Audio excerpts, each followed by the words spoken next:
Welcome to Westminster Abbey on the eve of Commonwealth Day. Now, each year, traditionally, a vibrant service is held, attended by the Queen, but this year is slightly different. The Dean has very kindly allowed us to invite some of the brightest and most talented performers in the UK into the Abbey to celebrate the Commonwealth. We're also honoured to have contributions from the royal family. Her Majesty the Queen will share her Commonwealth Day message, and the Prince of Wales, the Duchess of Cornwall, the Duke and Duchess of Cambridge, and the Countess of Wessex will join us in marking this very special occasion. Now, although they can't be here in person, we'll also be hearing from inspiring Commonwealth voices from across the globe as we celebrate the Commonwealth in 2021.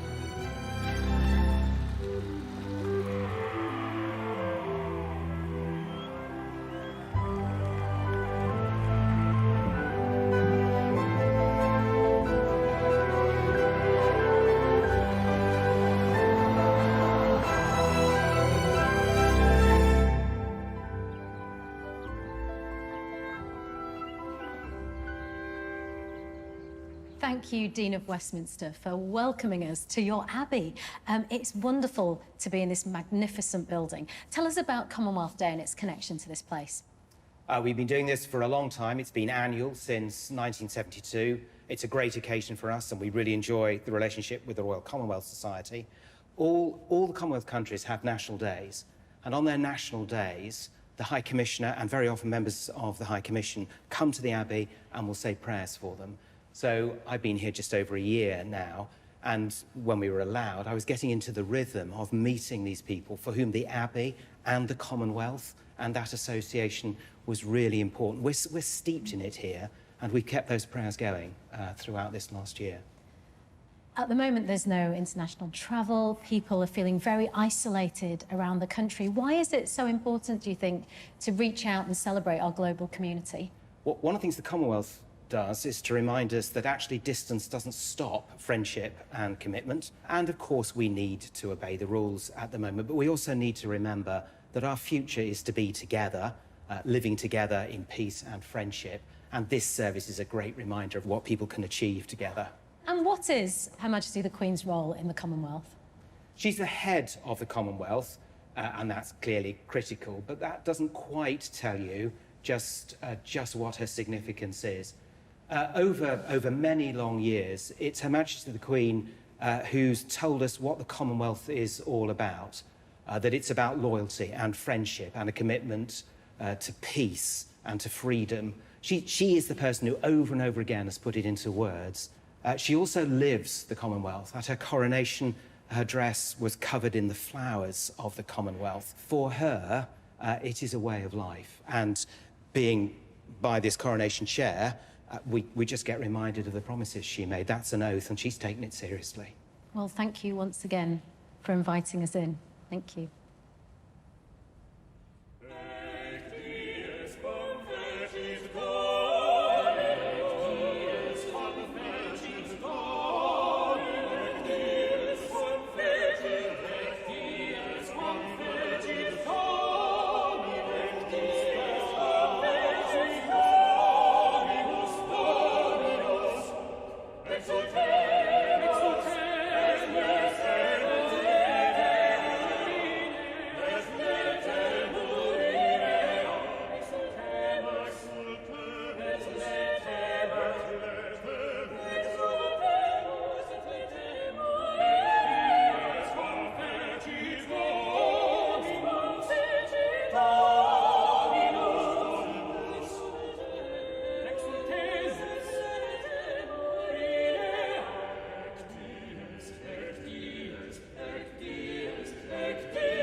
Over the coming week, as we celebrate the friendship, spirit of unity, and achievements of the Commonwealth, we have an opportunity to reflect on a time like no other. Whilst experiences of the last year have been different across the Commonwealth, Stirring examples of courage, commitment, and selfless dedication to duty have been demonstrated in every Commonwealth nation and territory, notably by those working on the front line who have been delivering healthcare and other public services in their communities.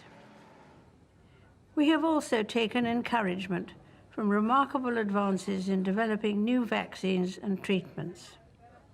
The testing times experienced by so many have led to a deeper appreciation of the mutual support and spiritual sustenance we enjoy by being connected to others.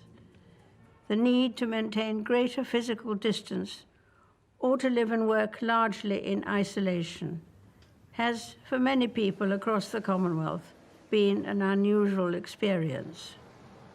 In our everyday lives, we have had to become more accustomed to connecting and communicating via innovative technology, which has been new to some of us, with conversations and communal gatherings, including Commonwealth meetings, conducted online, enabling people to stay in touch with friends, family, colleagues, and counterparts who they have not been able to meet in person. Increasingly, we have found ourselves able to enjoy such communication, as it offers an immediacy that transcends boundaries or division, helping any sense of distance to disappear. We have all continued to appreciate the support, breadth of experiences, and knowledge that working together brings, and I hope we shall maintain this renewed sense of closeness and community. Looking forward, relationships with others across the Commonwealth will remain important as we strive to deliver a common future that is sustainable and more secure, so that the nations and neighborhoods in which we live, wherever they are located, become healthier and happier places for us all.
Singing, this is my message to you.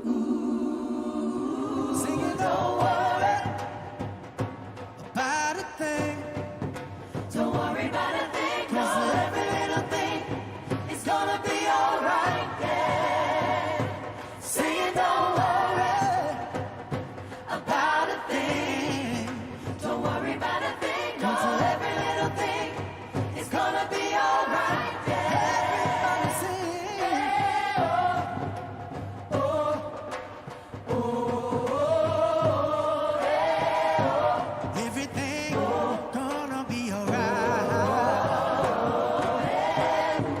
Let them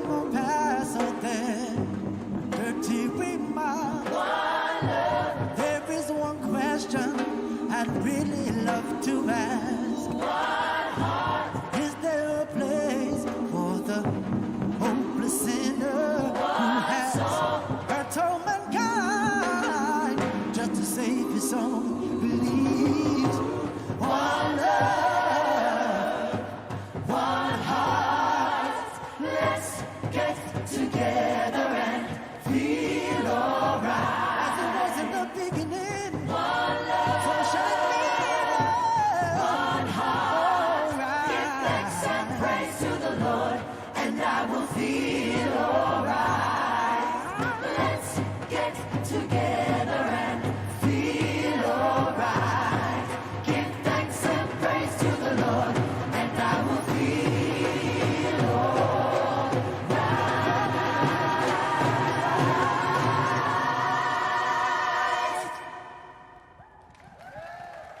The Bob Marley classics, Three Little Birds and One Love, performed by the ACM Gospel Choir and the Dole Foundation. And we're grateful to Rhys Edward for carrying the Commonwealth flag.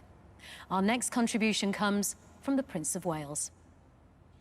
On Commonwealth Day, I am reminded once again that the essence of the Commonwealth is its remarkable diversity. A family of some 2.4 billion people from 54 nations across 6 continents, whose traditions, knowledge, and talents offer an incomparable richness of ideas and perspectives on the world we share. When we gathered here in Westminster Abbey on Commonwealth Day last year, such a challenge was unfolding at a scale that few could have imagined. 12 months on, the coronavirus pandemic has affected every country of the Commonwealth, cruelly robbing countless people of their lives and livelihoods, disrupting our societies, and denying us the human connections which we so dearly cherish. Amidst such heartbreaking suffering, however, the extraordinary determination, courage, and creativity with which people have responded has been an inspiration to us all. This pandemic has shown us the true nature of a global emergency.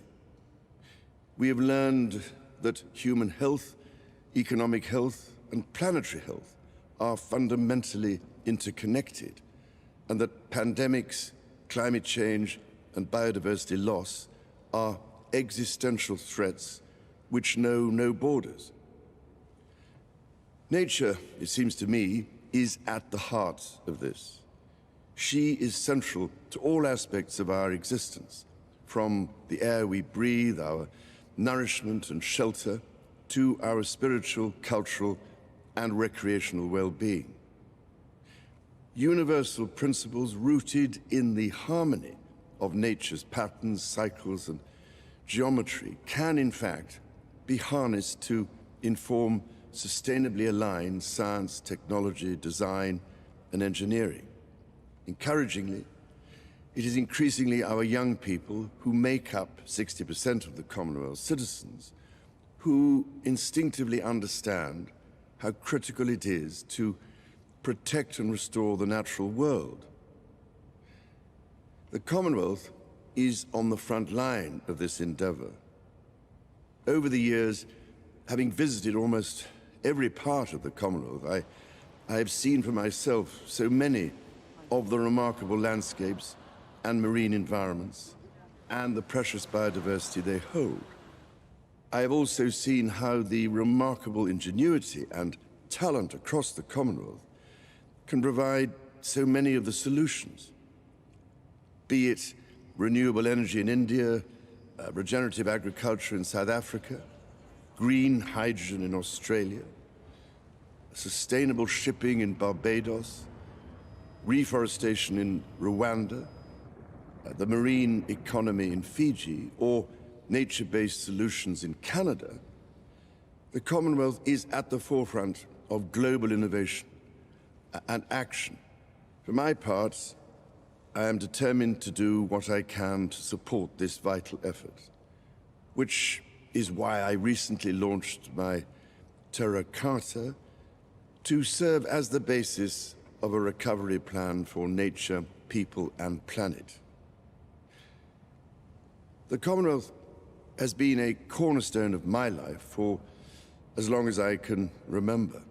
It is my dearest wish that it might also be the cornerstone of a sustainable future for us all. As we recover from everything that we have endured and continue to endure through this pandemic, we have an unprecedented opportunity to change course, By harnessing the extraordinary potential of our Commonwealth family, we are uniquely placed to lead the way. So let us be the boldest of the bold, and let us offer an example to the world. I was lucky to grow up in one of the most forested regions in Kenya. And I remember planting my first tree at the age of 7, and even being able to see clean streams that I could directly drink from. And I would say this connection made me develop a very strong love for nature. I got to feel angry about seeing people cutting down trees and even passing by places and finding people maybe throwing trash out of car windows. My name is Elizabeth Wathuti. I'm an environmentalist and a climate activist, and I'm working to create a livable world now and a safe future for all by inspiring the young generation. We want everyone to understand that nature is a part of us and not apart from us.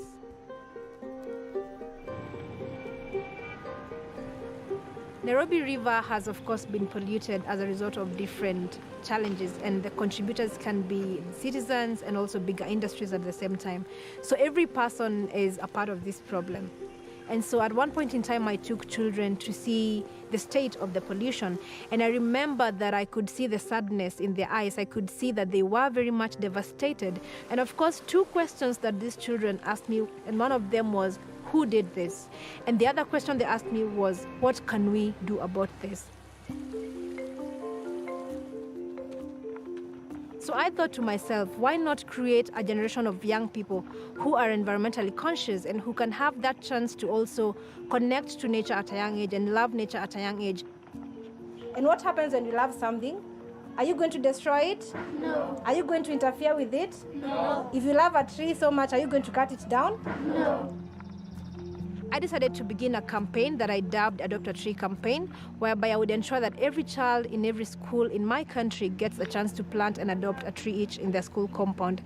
It's not just about planting a tree. It's about planting a tree, watering it, nurturing it, and making sure that that tree grows up to maturity. Because just like we human beings need tenderness and we need love and we need all the care to survive, the same thing we need to put when it comes to how we address nature. Much of what I do is about changing people's mindsets and perspectives about appreciating the natural world. By working with young people in this way, I feel so much hope because the young people are courageously stepping up and standing up to shape the kind of future that they want to see. And this makes me feel hopeful about the future of this country and the future of the world.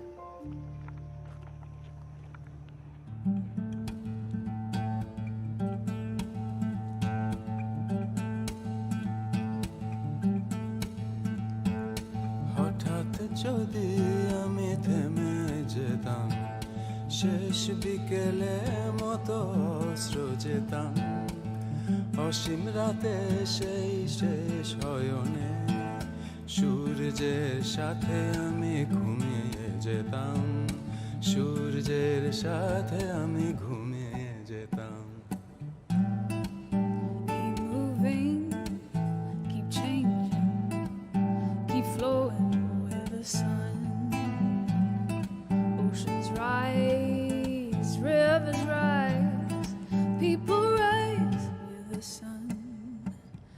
If I were never to leave you, if I were always alone, if I were never to see you, if I could set with the sun, if I could set with the sun. Tears falling, rain falling, leaves falling with the sun. Lights drifting, seeds drifting, worlds drifting with the sun. Said if I were never to leave you, if I were always alone, if I were never to see you, if I could set with the sun, if I could set with the sun. হঠাৎ যদি আমি থেমে যেতাম শেষ বিকেলে মতো অস্ত্র যেতাম অসীম রাতে সেই শেষ শয়নে সূর্যের সাথে আমি ঘুমিয়ে যেতাম সূর্যের সাথে আমি ঘুমিয়ে যেতাম If I were never to leave you, if I were always alone, if I were never to see you, if I could set with the sunset, never to leave you, always alone.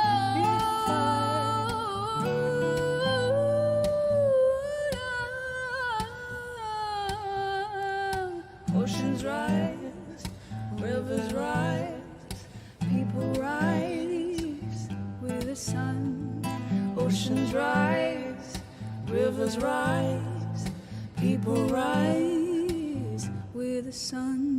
হঠাৎ যদি আমি থেমে যেতাম শেষ বিকেলে মতো অস্ত্র যেতাম অসীম রাতে সেই শেষ শয়নে সূর্যের সাথে আমি ঘুমিয়ে যেতাম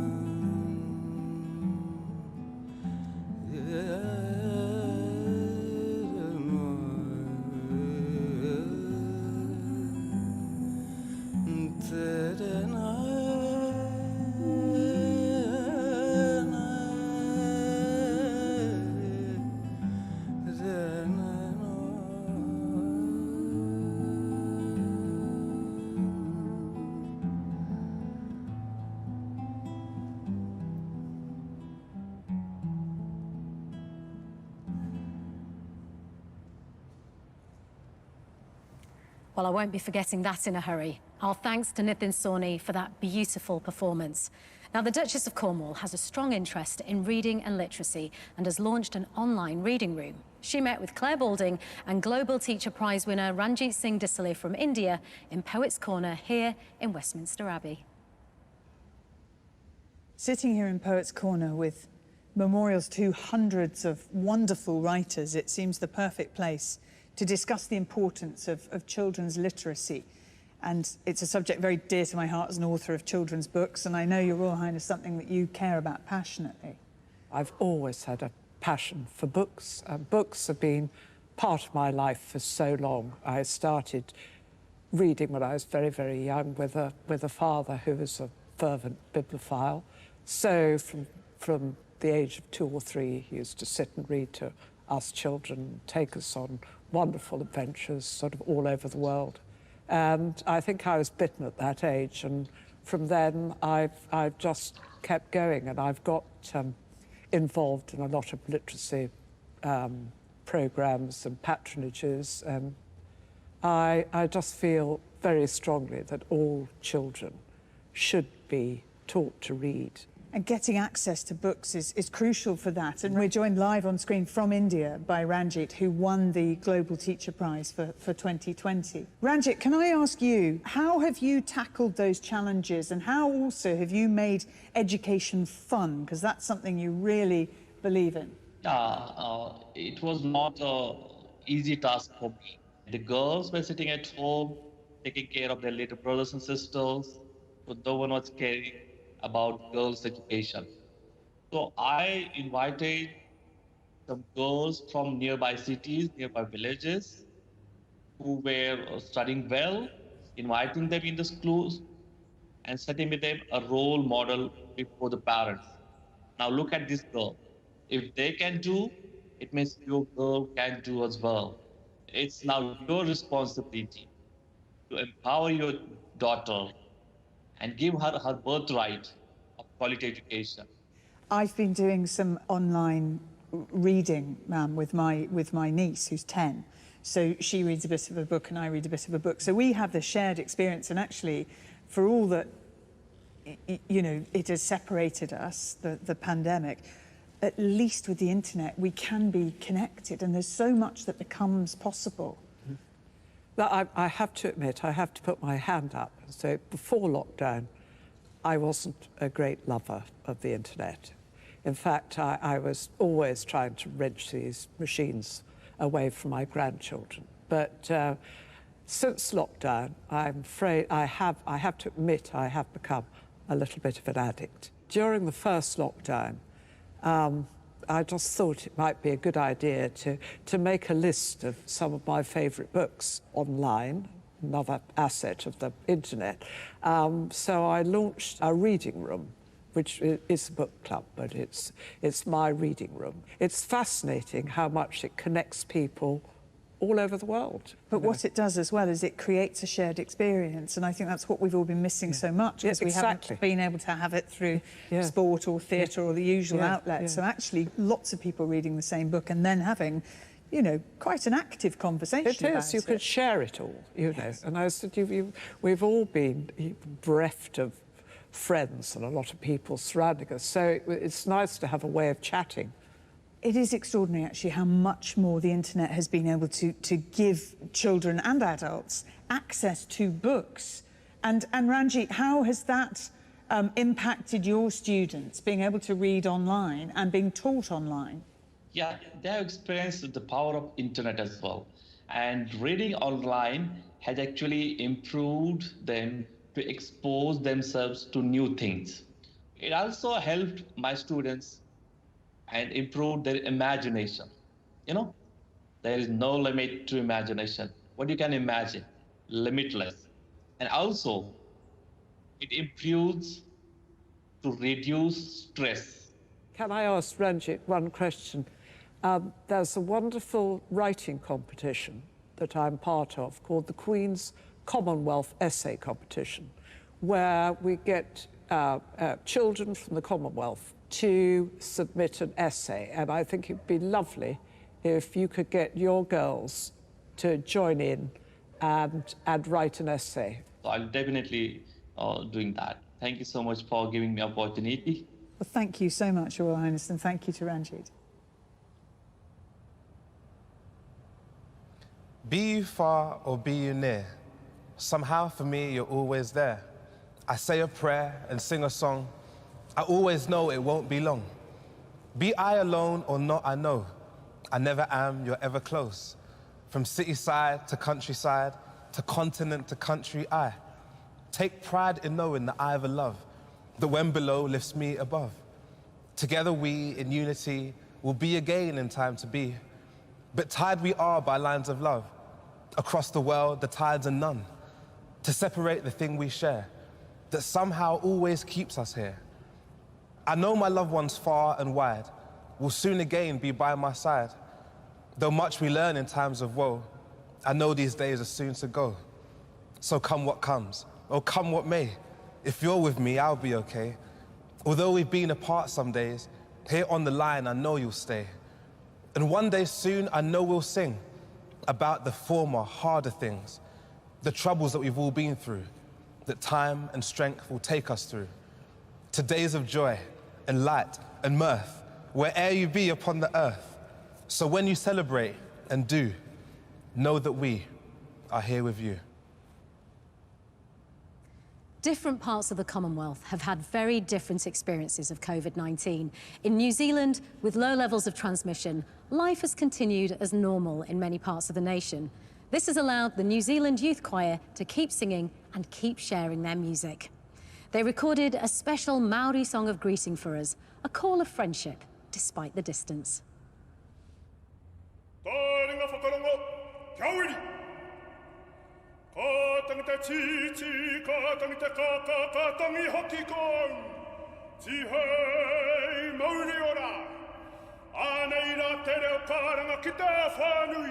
Nau mai, haere mai, piki mai, kaka mai, kirungai te kaupapa, te aroha me te kotahitanga e. Pano, pano, hara mai te toki, haumia huia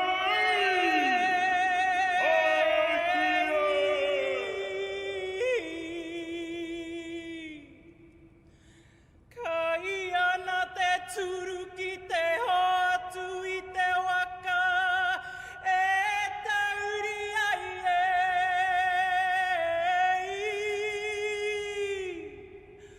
Tangara pe ai ta whirima te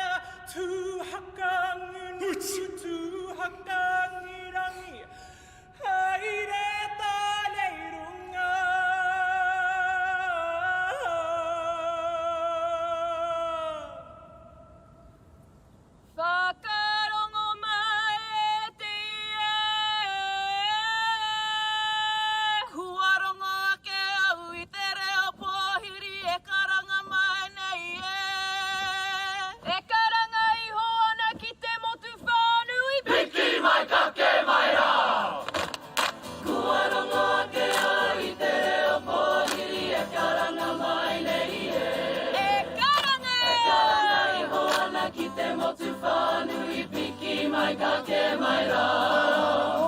No ai te reo, no ai te manakua ki te ae aue. Ko te rohe tonu rā, ko te rohe tonu rā, ao te aroa e. Mai ariki.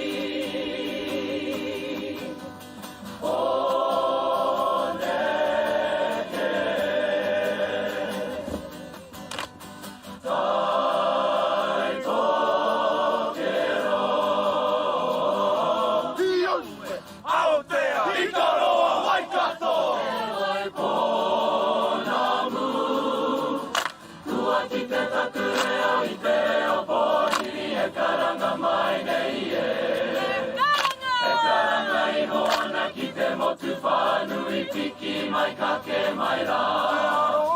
No ai te reo, no ai te manakua ki te ai aue. Ko te rohe tonu rā, ko te rohe tonu rā, ao te aroa e. Ko te rohe tonu rā, ko te rohe tonu rā, ao te aroa e.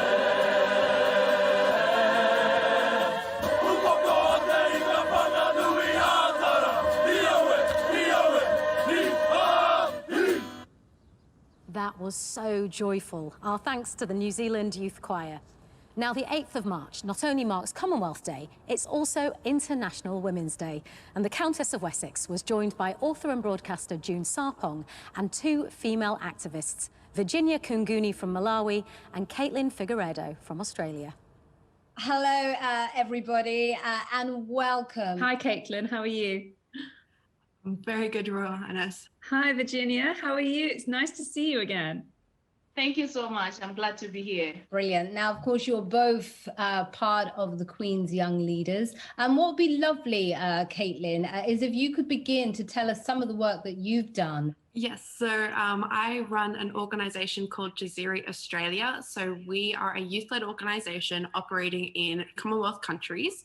So we're all about trying to change the face of leadership by providing young women with opportunities to be political leaders and policy change makers.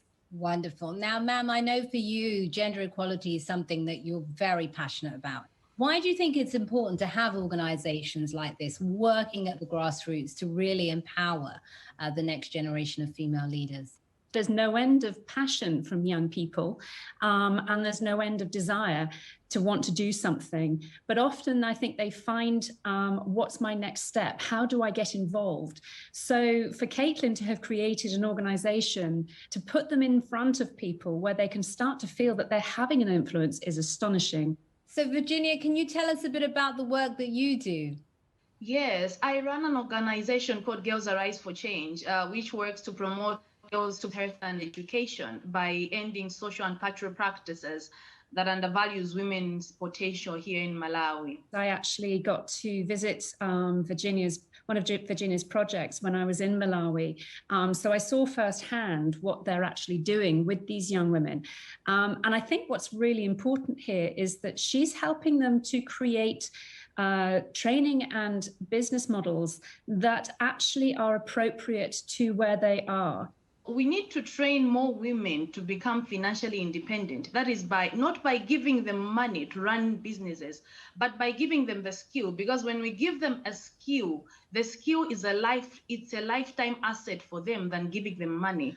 Often women's voices are not heard at the top, and we don't have a seat at the table, not in the number that we should. How do we ensure that that becomes the norm, especially with everything that we see happening with COVID and the fact that actually we are regressing? Better policy and better outcomes are achieved when women are in the room, when more than half the population are in the room and getting to make sure that all of their voices, all of their issues are represented. Brilliant. I love that. And ma'am, would you like to add to that? There can become a bit of a fatigue when it comes to talking about women's rights, women's issues and everything. And so I'm quite keen to try and move the discussion into a place where it becomes a much more level playing field, because it is a win-win. It's not one against the other. If we now can look at education, particularly in countries where virtual education isn't as easily available, what do we do to ensure that our young girls don't get left behind through this process? Where I am right now in Malawi, the majority of schools do not have online learning because many students do not have laptops. We can't even talk about internet. So as we are going back to developing education through this COVID pandemic, we really have a very big job because we've had a setback. It is a real worry because there's obviously a lot of the Commonwealth countries that we're still trying to get girls into education. Where are the gaps going to be there? What is going to be happening to those girls right now? Young people in particular, they have those innovation mindsets. They want to support and they want to connect. I always say as women, we need to learn that we are not competitors, but we are supporters of each other's progress.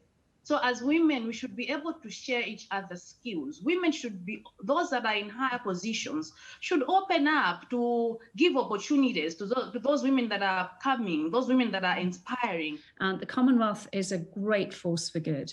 And I think if we can keep coming together and talking to each other and using the technology that's now at our fingertips, but really has proven its worth during this last year, let's use that as a force for good. On that note, thank you so much, ma'am. Thank you, Caitlin. Thank you, Virginia. It's been a pleasure leading this conversation with you all, and continue the fantastic work. Sport plays an important role in the Commonwealth. Denise Lewis shared her experiences. I was born in West Bromwich in the Midlands to a Jamaican mother. Although we were immersed in an English way of life, there was always a tinge of Jamaican flavour in the house, whether it was music, cooking, or the patois that would bellow out of my usually reserved mother's mouth when England played the West Indies cricket team. All these influences combined to give me a strong sense of my heritage and our Commonwealth connection. Like many other athletes, my first experience of a major international competition was the Commonwealth Games. Games which are sometimes aptly referred to as the friendly games, but with a healthy balance of fierce competition. It's a tournament unlike any other, with a strong spirit of unity permeating through every element. All of the competing countries share the bond of the Commonwealth. The national teams, whose individual sports usually train apart, all come together with disabled and non-disabled athletes, uniting together to represent their countries. In 1994, I went into the heptathlon competition mentally unprepared to be crowned Commonwealth champion. And the Games changed my life, as they have done for many others before and since. I had the pride of returning to the Games 4 years later as favourite, and retaining my title really was a dream come true. And like so many people around the Commonwealth, I can't wait for the Games to return next year. For me, it will be like coming home to the city where my aspiration was forged, to the host city of Birmingham. This year, all around the Commonwealth, the doors of gymnasiums were closed and the stadium lights were turned off. But in the face of adversity, giving up was never an option. Athletes have been demonstrating enormous resilience and resourcefulness, finding new ways to train as all our lives have been impacted by the COVID pandemic. They have shown unwavering grit and determination to keep pushing towards their goals. I look forward to the enjoyment we will all share as our best athletes once again unite to display their exceptional talent and their years of hard work. I wish all competitors the very best of luck as we all look forward to witnessing once more the power of the Games to change lives as we celebrate the best of the Commonwealth.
Simply sublime. Our thanks to Alexis French, gymnast Georgia May Fenton and Denise Lewis. And we all look forward to the Commonwealth Games in Birmingham next year.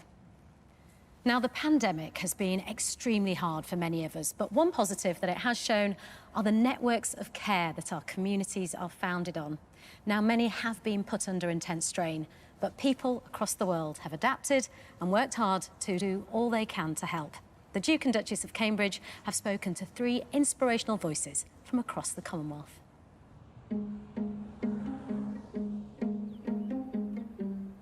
Hello, my name is Dr. Zolelwa Sifumba. I am a medical doctor and a frontline health worker all the way from South Africa, advocating for the healthcare workers in the world. Dr. Zola, can you hear us? Hi! Yes, I can hear you. Hello. Maybe could you give us both just a little bit of a brief picture of what it's like in South Africa at the moment with COVID? We're basically struggling, and facing the brunt of it, I think, are the healthcare workers who are trying, their best to be there and do all the work and get all the work done. But the problem is we are stressed as well. We are burnt out as well. We are burdened, and it's been like this for years. We have been exposed to occupational illnesses. I myself got multi-drug resistant tuberculosis as a medical student. It's been tough because of the circumstances that we've had to practice under anyway. And now the pandemic has put on a lot more pressure. Zolelwa, here in the UK, there's been a massive sort of public recognition of the amazing work that the Frontline are doing. And it's sad almost that it's taken the pandemic for the public to really back and support all those working on the front line. We actually know the problems. We see the problems every day. We walk into work, they're the problems. But the problem is our voices are not heard.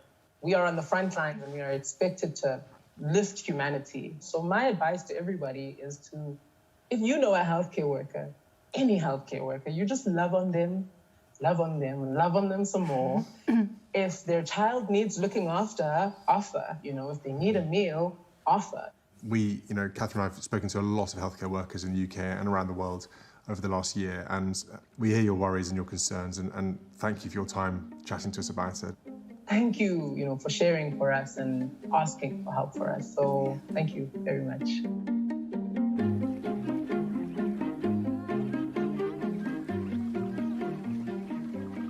My name is Faisal Islam and I am the co-founder of SafeWheel, an affordable emergency medical service provider for the rural people of Bangladesh.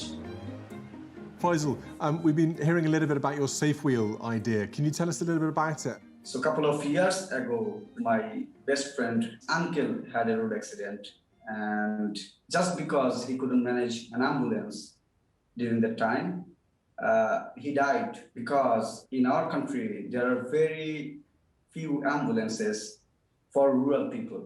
So our solution is that we designed a low-cost mini ambulance. So now they can get an ambulance with very affordable cost, unlike the regular ambulance. And we have planned to reach as many villages as possible and help more people. And how are your rickshaws kitted out? What we have is basic healthcare equipment like an oxygen cylinder and some other sorts of necessary equipment that can save the patient during that emergency situation. Faisal, very nice to meet you, and it's a fantastic idea, and we both wish it every success in the future. Thank you very much, Your Royal Highnesses.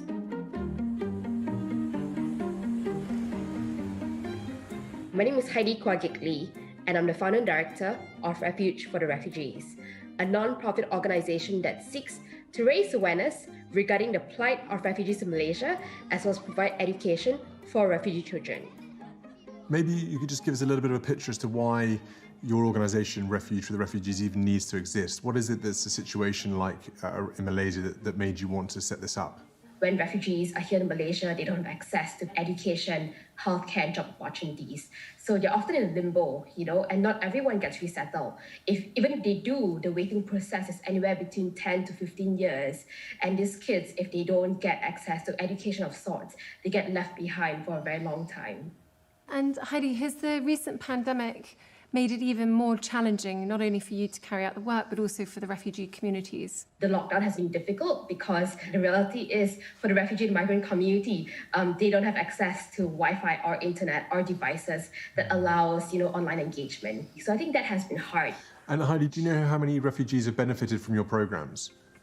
I guess in total, we've reached about close to 200,000 refugees. Wow, yeah. That's a sizable amount of people you've reached, and it's fantastic what you're doing. And just a huge congratulations from Catherine and I think, in terms of what you're managing and dealing with. And especially now, obviously, with the extra challenges, but really well done. You're obviously a vital source and a vital support to all those refugee communities out there. So keep up the hard work. Thank you. Thank you so much. Nice to see you. Bye-bye. Take care.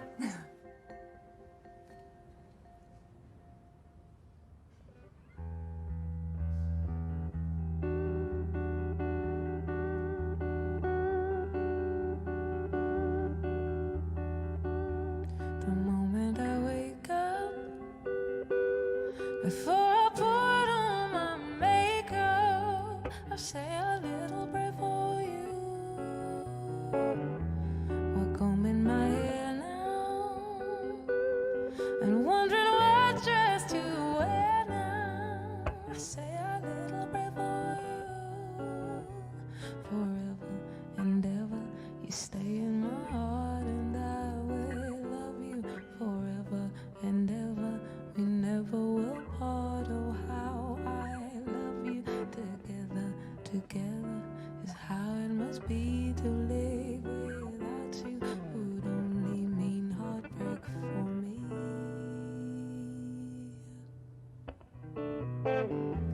I run for the bus, dear, and while riding I think of us, dear. I say a little prayer for you. At work I just take time, and all through my coffee break time, I say a little prayer for you.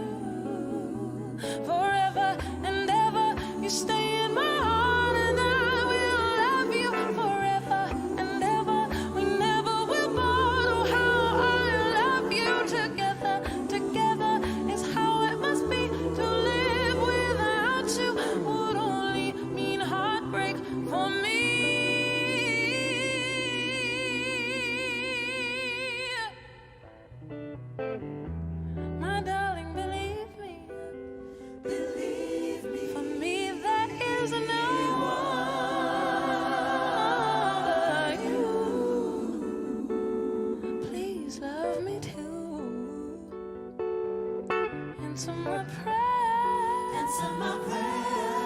Answer my praise now, baby. Answer my prayer. Answer my prayers now. Answer my prayer. Answer my prayers now, baby. Answer my prayer. Forever and ever, you stay in my heart, and I will love you forever and ever. Never will borrow how I love you together. Together, and how it must be to live without you would only mean heartbreak for me.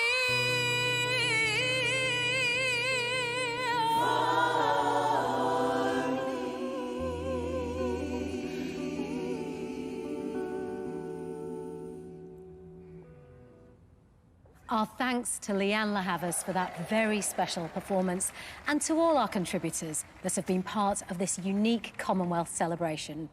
We now hear from Commonwealth Secretary-General Patricia Scotland.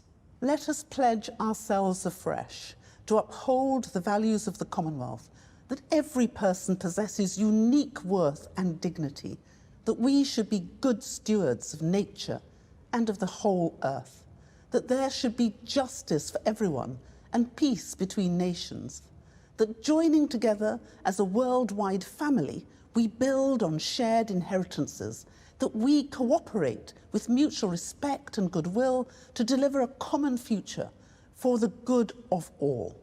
And through Commonwealth Connection, we learn from one another and innovate to transform our communities, our nations, and our world.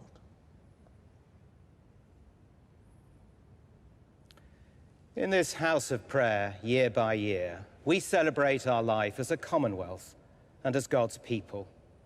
In the midst of a challenge that we all share, we ask for God's guidance and grace in looking for a better future that we can also share. It is our prayer that we might be agents of a deeper peace and a greater justice. So we ask for the gifts of an imagination that can hope abundantly and a courage to seize that hope. Confident in the richness and range of our Commonwealth today, we seek God's blessing that we might be a common people in a Commonwealth of grace. Lord God, hope of all the nations, when we feel isolated and alone, strengthen the bonds of our affection. When we face illness and death, renew our confidence in you.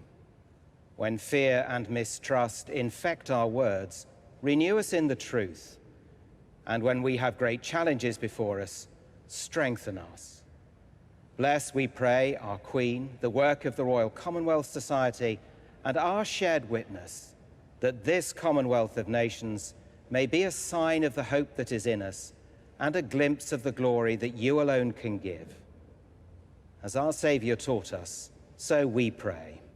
Our Father, who art in heaven, hallowed be thy name. Thy kingdom come. Thy will be done. On earth as it is in heaven. Give us this day our daily bread. Forgive us our trespasses, as we forgive those who trespass against us. And lead us not into temptation, but deliver us from evil. For thine is the kingdom, the power, and the glory, forever and ever. Amen.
From the Jewish community in Canada, may the Almighty bless the Commonwealth. ශ්‍රී ලංකාවේ සිට පොදු රාජ්‍ය මණ්ඩලයේ සමරුම් දිනයට තුනුරුවන්ගේ ආශිර්වාද ලැබේවායි අපි සිත පතමු. God bless the Commonwealth from the Baha'i community in Zambia. ਤੀਨ ਦੁਨੀਆ ਦੇ ਮਾਲਕ ਸਾਹਿਬ ਸ੍ਰੀ ਗੁਰੂ ਨਾਨਕ ਦੇਵ ਸੱਚੇ ਪਾਤਸ਼ਾਹ ਜੀ ਦੇ ਸਰਬੱਤ ਦੇ ਭਲੇ ਦੇ ਪੈਗਾਮ ਅਨੁਸਾਰ ਕਾਮਨਵੈਲਥ ਸਾਰੇ ਦੇਸ਼ਾਂ ਲਈ ਸਤਿਗੁਰੂ ਸੱਚੇ ਪਾਤਸ਼ਾਹ ਜੀ ਮਿਹਰ ਭਰਿਆ ਹੱਥ ਕਿਰਪਾ ਬਣਾਈ ਰੱਖਣ. God bless and protect the Commonwealth communities. Kukongo elipokaili zolonge. Bismillahirrahmanirrahim. Bhinna bhinna jati, dharma, varna और संस्कृतिर ঐক্যের প্রতি সমন্বয়ের দীর্ঘজীবী হোক। আমিন। May God bless all the people of the Commonwealth. God grant to the living grace, to the departed rest, to the Church, the Queen, the Commonwealth, and all people, peace and concord, and to us sinners, life everlasting. And the blessing of God Almighty, the Father, the Son, and the Holy Spirit be amongst you and remain with you always. Amen.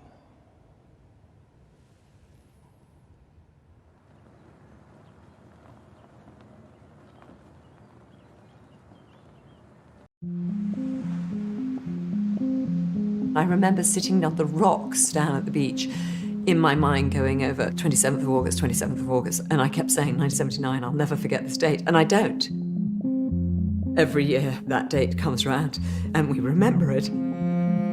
40 years ago, Lord Mountbatten, the great-uncle of Prince Charles, was blown up at sea by the IRA at Mullaghmore, off the west coast of Ireland. By killing Mountbatten, you sent ripples around the world in a way which no other assassination could have achieved. No member of the British royal family had been murdered by terrorists within living memory. At the time, I could not imagine how we would come to terms with the anguish of such a deep loss. 3 others were killed on the boat, including 2 teenage boys. There was a mighty bang, a huge crack like thunder, and I immediately said, Paul is dead. The day was marked not just by the Mountbatten bomb, but by a second IRA attack that killed 18 British soldiers at Warren Point across the border in Northern Ireland. The IRA couldn't believe their luck. For the nationalist population, we were monsters. This is the story of that day, told by those directly affected by it. It is hard when you see the wounds that never really got sewn up from that day and that tragedy, and that is hard.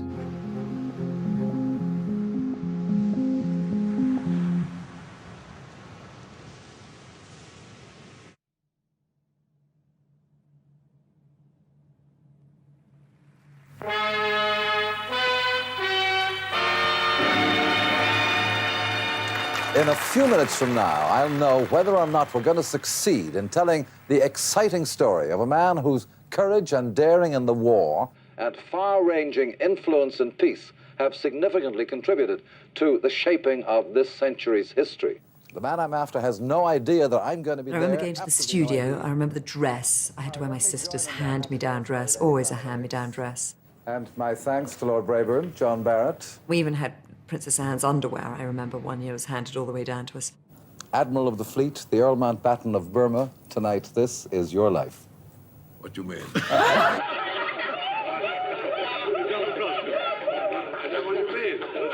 Inside here, we have a whole host of surprises for you. Amazing that they managed to pull that off.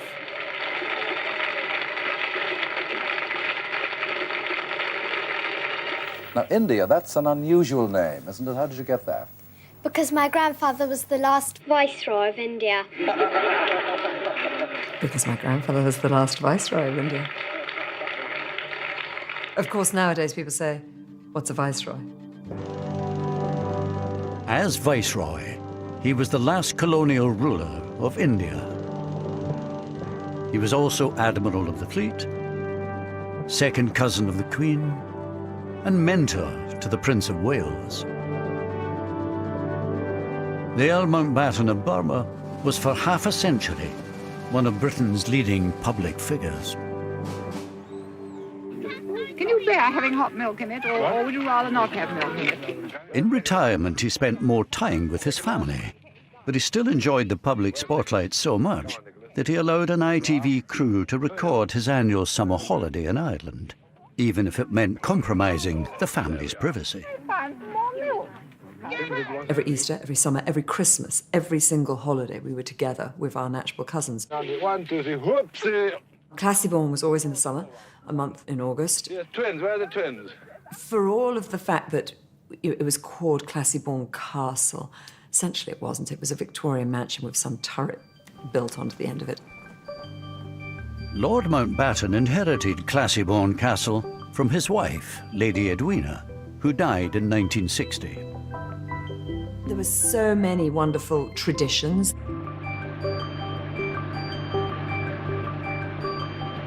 The heart of the holiday was going out on the boat. I would go a lot on the boat. We all did. The building of the dams, that was absolutely a tradition and taken very seriously. Everybody knew what they had to do. Give it to me, I say, listen, you start, make the hole here. There it is, see? From here, then you start doing the dam. Out of the way, Fee. You see, he was admiraling, wasn't he? No, put it this way. Go on, do as you're told. Do as you're told. Yes, I did. There we are. There you are. It would be hard to be chief of combined operations and then not be in charge of the family dam. Let's face it. The Mountbattens were generally viewed by the locals as benevolent, well-meaning, helpful people who it was nice to have around. The neighbourhood benefited as a result of their presence. Each summer, the Mountbattens would take up residence at Classiebawn Castle, overlooking the pretty fishing village of Mullaghmore. The family's visits brought a touch of glamour and jobs for the locals. This photograph here was in the dining room of Classiebawn at a dinner. That's just me there. When you look back so many years ago, it's now 40 years, you can always say the memories of them are happy ones. And that's the most important thing of all. Do you remember this mother? Lord Louis gave you this book. Yeah. To Mrs. Barry, with grateful appreciation, Mountbatten of Burma, Classiebawn Castle, August 1978. And it was Barbara Carson's book of useless information. So my mother treasures that very much. I think that's the last thing he gave to her.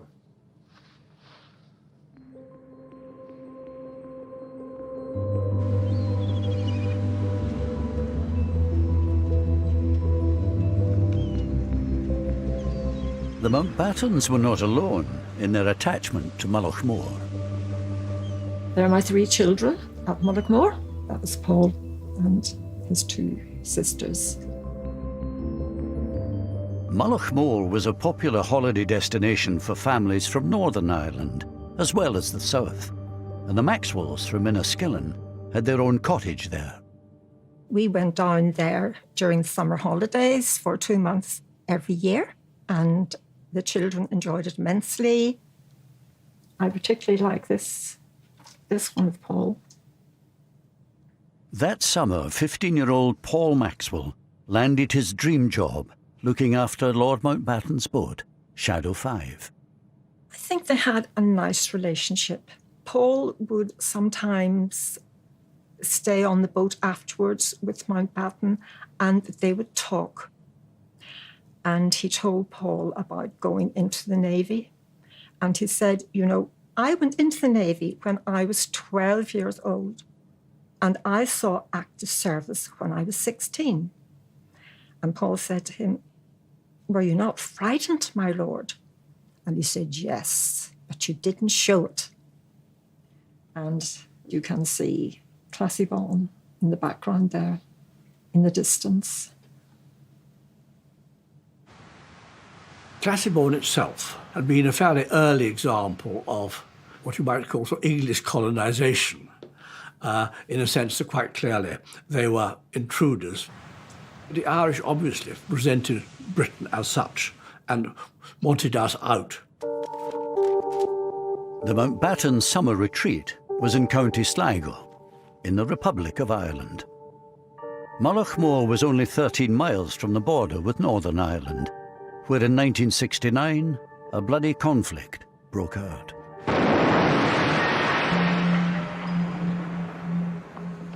Catholics in Northern Ireland resented being treated as what they saw as second-class citizens, and the IRA took up arms against the British state. Despite the nearby troubles, the Mountbattens kept coming to Classiebawn. They enjoyed protection from the local police, the Garda, but it was all kept very low-key. The families themselves were very rarely targeted at all, and there was very little personal animosity. But I don't believe the Garda, more than anybody else, believed that actually there was a serious threat. Judging the appropriate level of security for the Mountbattens was a tough call. My grandfather was very keen not to have the intrusion of an overly protective force around, which is funny when you think that on the mountainside there was a big painted sign, "Brits, go home." You arrive for your summer holiday and that's the welcome. A reminder that while the fishing village of Mullaghmore itself may have welcomed the Mountbattens, County Sligo had deep roots in the Republican movement. Mountbatten would have been seen by people in the IRA leadership as a cultural icon of the British establishment. Anthony McIntyre joined the IRA in Belfast in 1973. He wanted to get the Brits out and create a united Ireland. Although he later fell out with the IRA, he understood their mindset at the time. He would have been targeted, and his targeting justified on the grounds that by taking him out, there was a blow been administered to the very heart of the British establishment. It turns out that throughout the 1970s, Lord Mountbatten had been a potential target for the IRA. Kieran Conway had risen through the IRA's ranks to become its Director of Intelligence by 1975. He reveals for the first time that an attempt on Mountbatten's life had been actively considered 4 years before the successful assassination. In the mid-70s, there was an operation cleared to kill Mountbatten. He was to be ambushed either exiting or entering his castle. 4 or 5 men. A spotter car somewhere distant. Then walkie-talkie communication between the people with the guns in the car to say he's on his way. You'd know roughly how long it was going to take. And then open up in the car. The mindset in 74, 75, the early 70s would have been operational, you know, like kill them without too much reflection.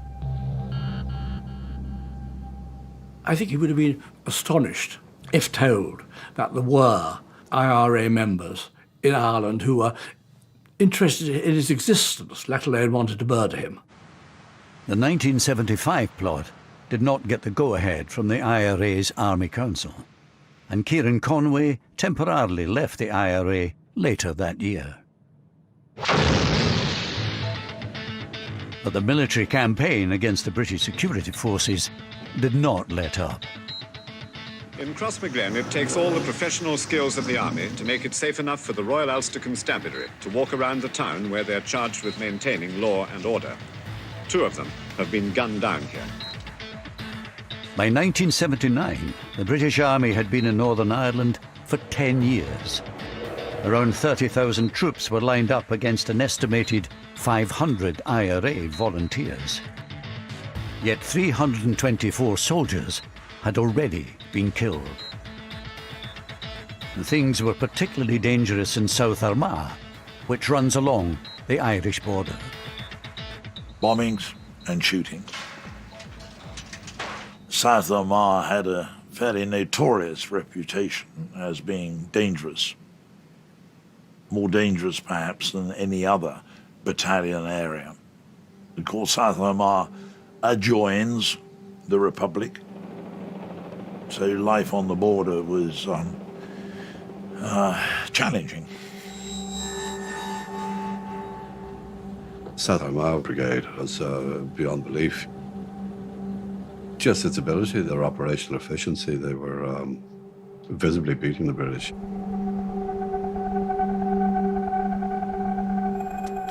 In the summer of 1979, the South Armagh Brigade was plotting 2 of the most ambitious attacks of the IRA's campaign so far. One in Warren Point, the other just south of the border in Mullaghmore. There, during the night of the 26th of August, the IRA planted a remote-controlled 50-pound bomb on Lord Mountbatten's boat, Shadow 5, sitting unguarded in the harbour.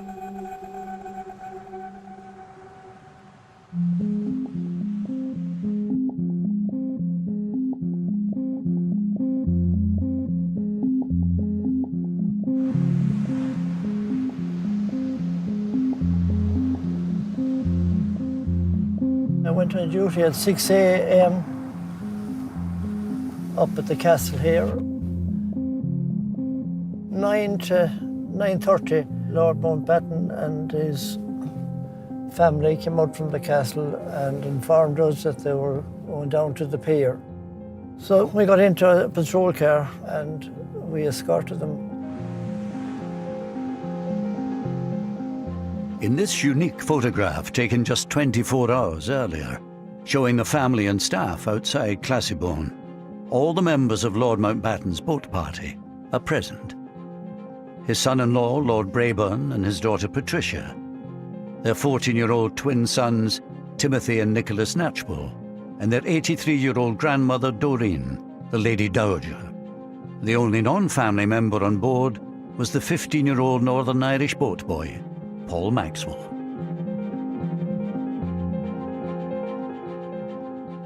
The day itself comes to me in flashes, rather like small explosions.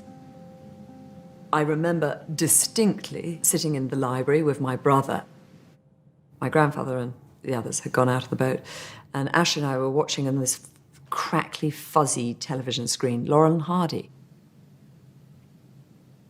On that day, the 27th of August, 1979, I was sitting on the back patio with Paul's father and Aunt Lisa. Paul said, "Goodbye, Mum. See you in the evening." I didn't think that was the last time I would ever see him alive.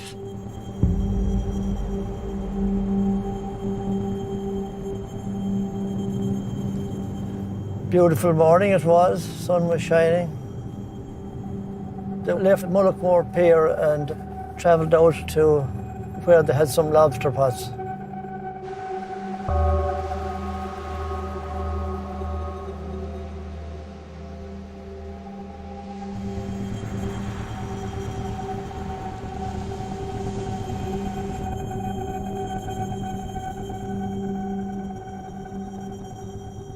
This is where we were. Yes, looking out, you could see the boat as it came along.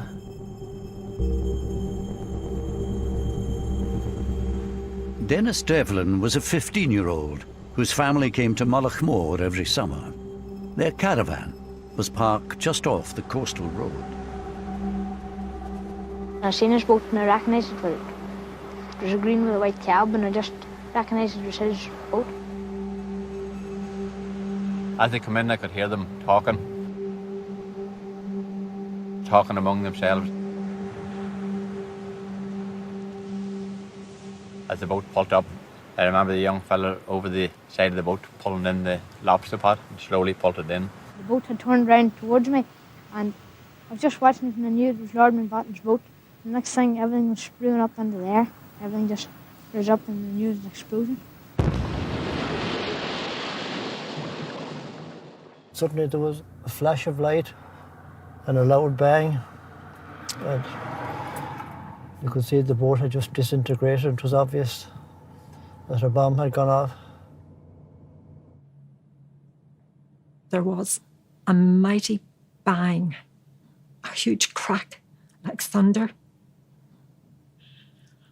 And I immediately said, Paul is dead. And I knew he was dead because I felt a part of me go.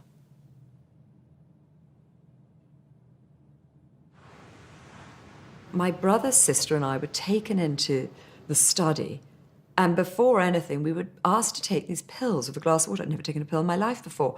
And that, to me, was more surprising than anything of that day. I couldn't understand why I was being made to take a pill.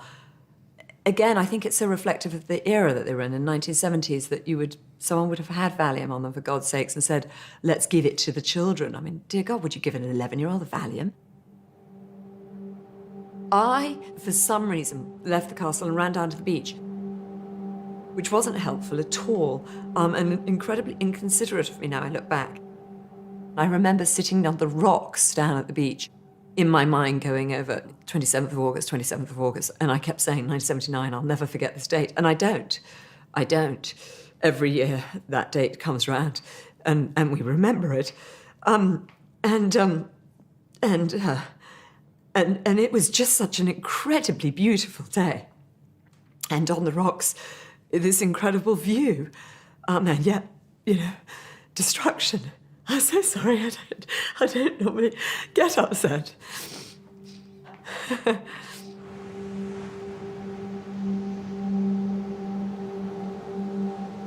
I remember it very vividly, every moment of it really, from the very start to the very end of the day, and I think I'll always remember it.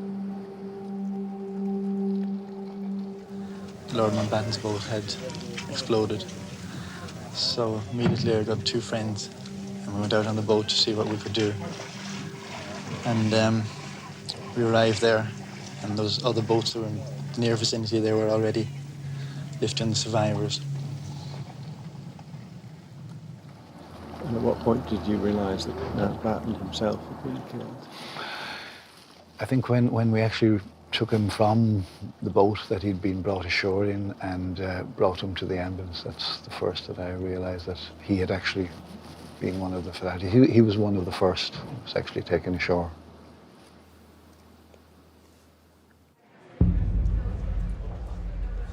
It was a perfectly ordinary day, that August bank holiday. I was helping to put together the lunchtime bulletin for Radio Ulster. Nicholas Witchell was a trainee reporter at the time in the BBC newsroom in Belfast. We received a tip-off from somebody we knew suggesting that there had been an explosion reported at Mullaghmore in the Republic of Ireland. I do remember forming the words on my pad, Mountbatten dead. By now, all but one of the bodies of the boat party had been recovered. Lord Mountbatten and Paul Maxwell had been killed instantly. The 83-year-old dowager fatally injured. The parents of the twins were also seriously wounded, as was 14-year-old Timothy.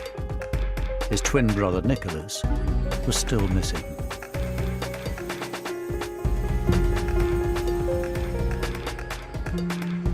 You could see this beautiful blue azure sea just off to the north end of the little peninsula which Mullaghmore is.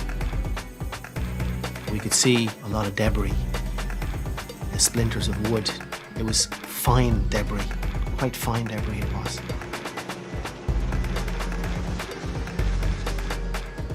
I was winched from the rescue helicopter. I was placed into the water beside what looked like the bubble of an anorak.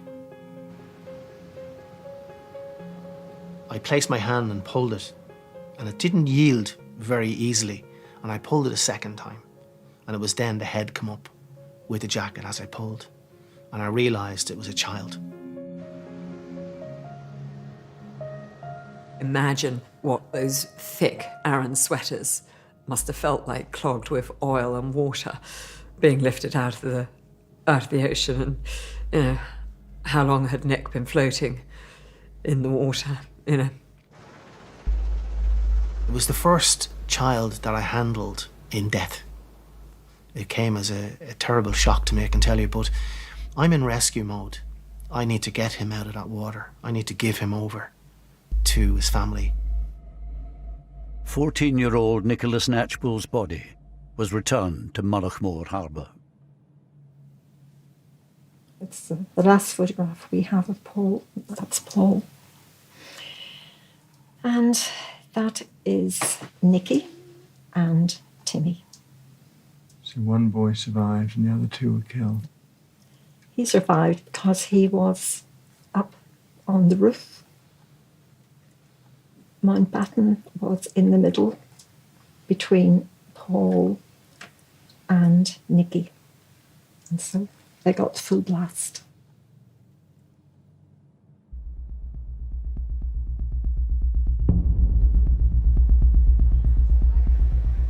Later that afternoon, I had a phone call from a contact I knew within the Republican movement who asked, most unusually, to drive up to the Falls Road to meet him. Opened the door, he got into the car, sat down beside me, we drove on. Then he reached into his mouth like that, and drew out a small scrap of paper which was wrapped up in cling film, unwrapped it, and this was a telex message which contained the IRA claim of responsibility for, as they put it, the execution of Lord Mountbatten. The choice of the word execution is very deliberate. It is an attempt to imply that there was some kind of a justification. Execution implies a judicial process, clearly, you know, absolutely inappropriate. By killing Mountbatten, you sent ripples around the world in a way which probably no other assassination could have achieved. While people were still reeling from the news that a member of the royal family had been killed at Mullaghmore, the IRA's operations that day were not yet over. Now the British Army was in their sights. Later that afternoon, over 100 miles away, members from another South Armagh unit were lying in wait by the Newry River on the southern side of the Irish border. They were hoping to blow up a British Army convoy travelling along the road from Warren Point across the river in Northern Ireland by detonating 2 radio-controlled bombs that they'd planted earlier. One, a 700-pound device hidden in a lorry piled high with straw, was parked in a lay-by. The other, 1,000 pounds worth of explosive, hidden in a nearby gate lodge.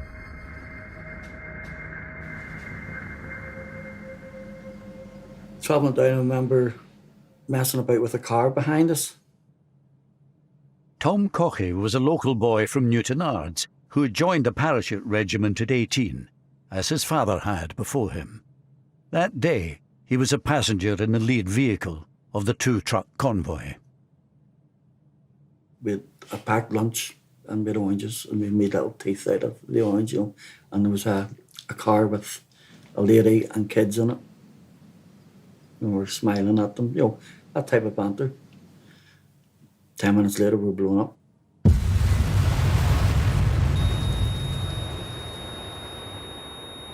Not a bang, just a rumble.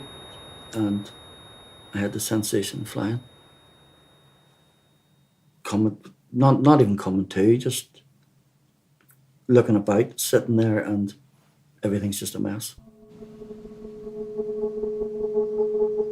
I came into the roundabout and you couldn't see past the roundabout, totally obscured with smoke. Peter Malloy was a freelance photographer at the time, who just happened to be passing. I got out, grabbed the cameras, and just as I'm going into it, a policeman's coming running out, and he's screaming. He says, you know, don't go in there, they're all dead. I just put the camera into autofocus, and I just shot generally.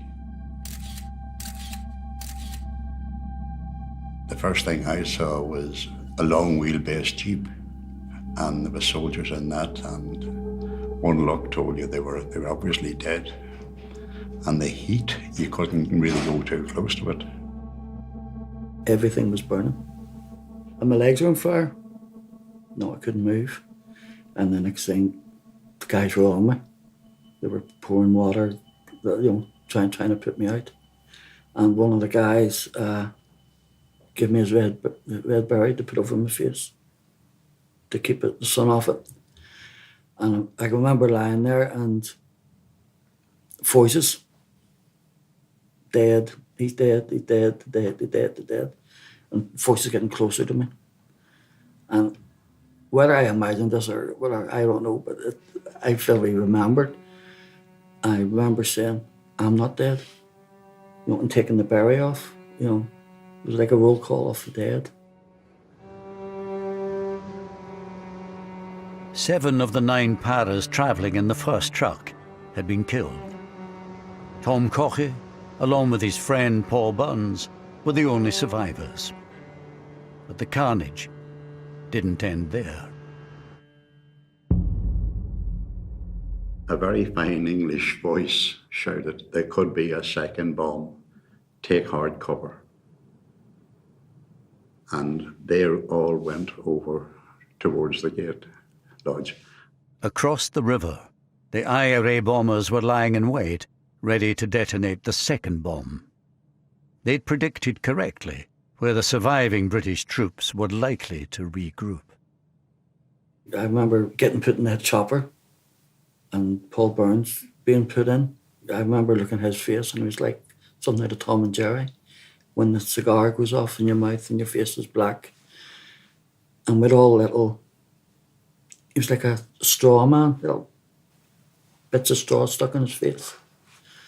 And then, boof, bang it goes again. Boom.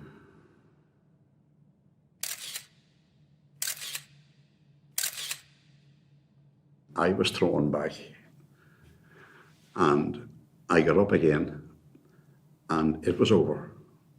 Basically, it was over.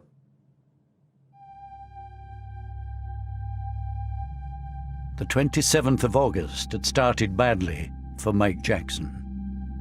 The news came through of the Malachmore bombing and the death of Earl Mountbatten, amongst others, which was obviously very shocking. Now, as the news broke that his fellow paras had been ambushed at Warren Point, Jackson himself was called into action. The brigade commander looked at me and said, Mike, what are you doing here? You go down to the site, secure it, and take on all the aftermath. And so I gave out some rapid orders and got on the first light helicopter I could. There's no communication. All telephones are cut off, so you're waiting for word to come back from your own lads to what actually is going on. Is there a bit of you thinking, that's my mates? Yes, absolutely. And you want to know who it was because you know that some of your mates were killed. So yes, you did want to know. Dead, dead, dead, dead, dead.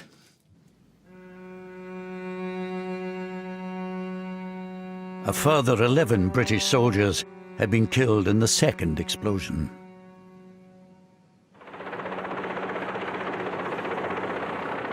I get to Warren Point, and it's a pretty grim sight, as you can imagine.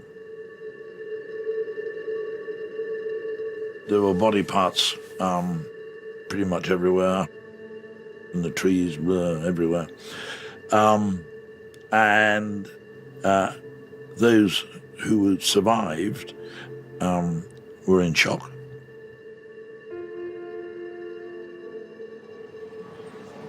It was absolutely obvious, right from the earliest point, that this was a death toll on an exceptional scale. It transpired, of course, that 18 soldiers had lost their lives, the greatest single loss of life that the British Army had suffered in Northern Ireland.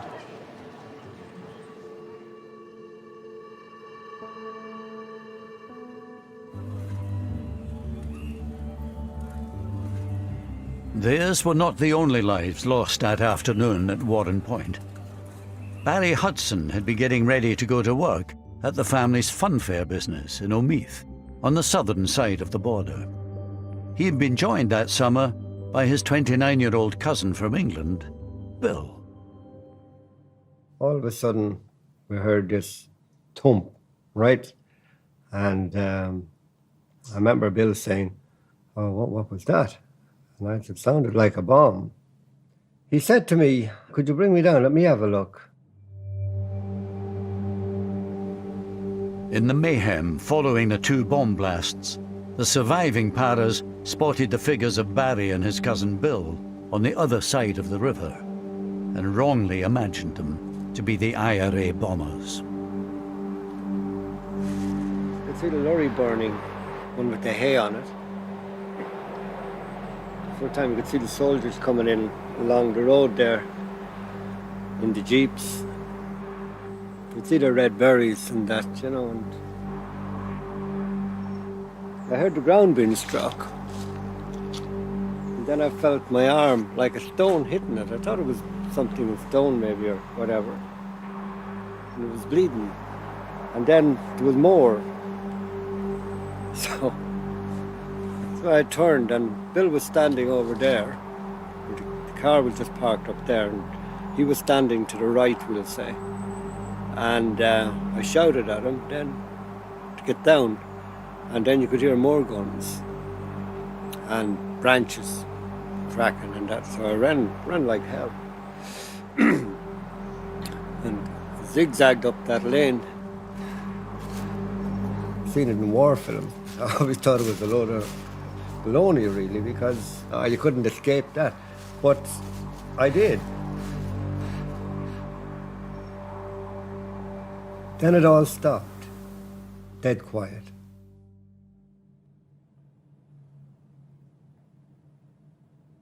So after about a minute or two, I thought my cousin should be coming up now. I just thought he'd get up and come back up.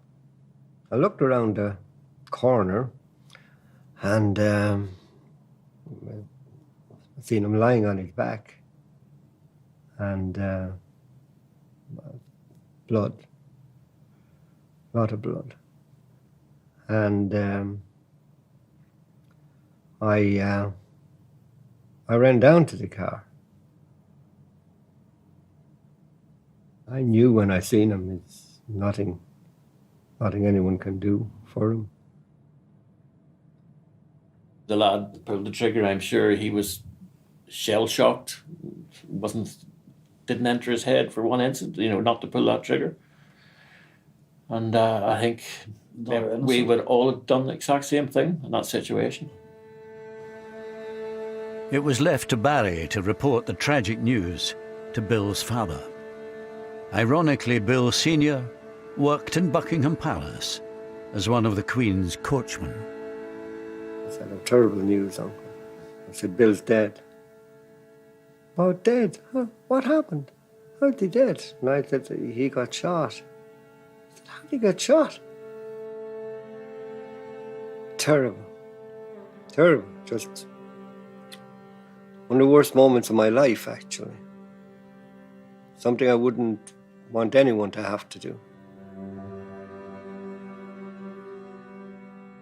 The army later acknowledged that Bill Hudson was an innocent civilian, mistakenly killed.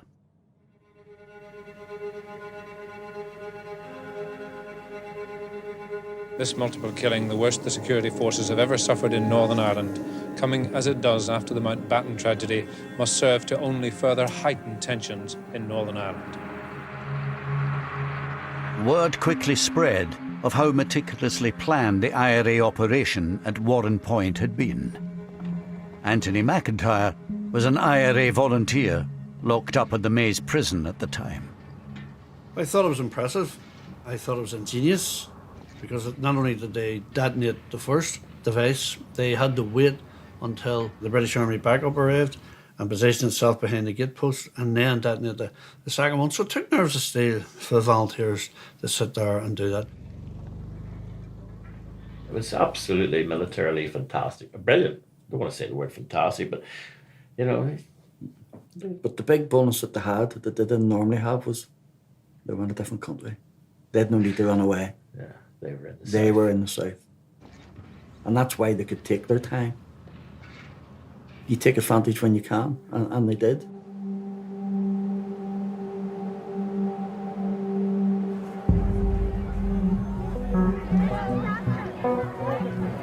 Will you please stand still and I will move? The attacks on Lord Mountbatten and the British soldiers made a deep impression on Mrs. Thatcher, who had been Prime Minister for only 4 months. Within 36 hours, she landed in Northern Ireland on an unscheduled visit to investigate what had happened and to offer reassurance. When she went to Northern Ireland, I remember the walkabout in the shopping mall, which I thought was an extremely brave thing to do. Not because there was much risk of being shot in that environment, but simply because there would be a lot of people in the shopping mall who didn't like her very much. Mrs. Thatcher, we want the freedom of our country and you're so She was a very feminine person. And it's like the world just fell. Yes, basically. She was profoundly moved. She didn't blub, but tears came to her eyes. Well, it could have been a lot worse. She only very rarely wept, to my knowledge anyway.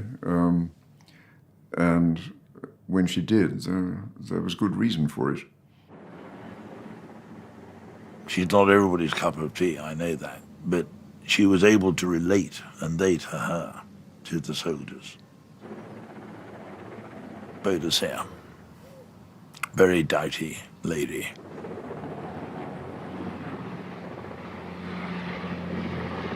I think in terms of significance for Margaret Thatcher, knowing as we do what we do about her personality, I'm sure that it actually made her even more determined to resist.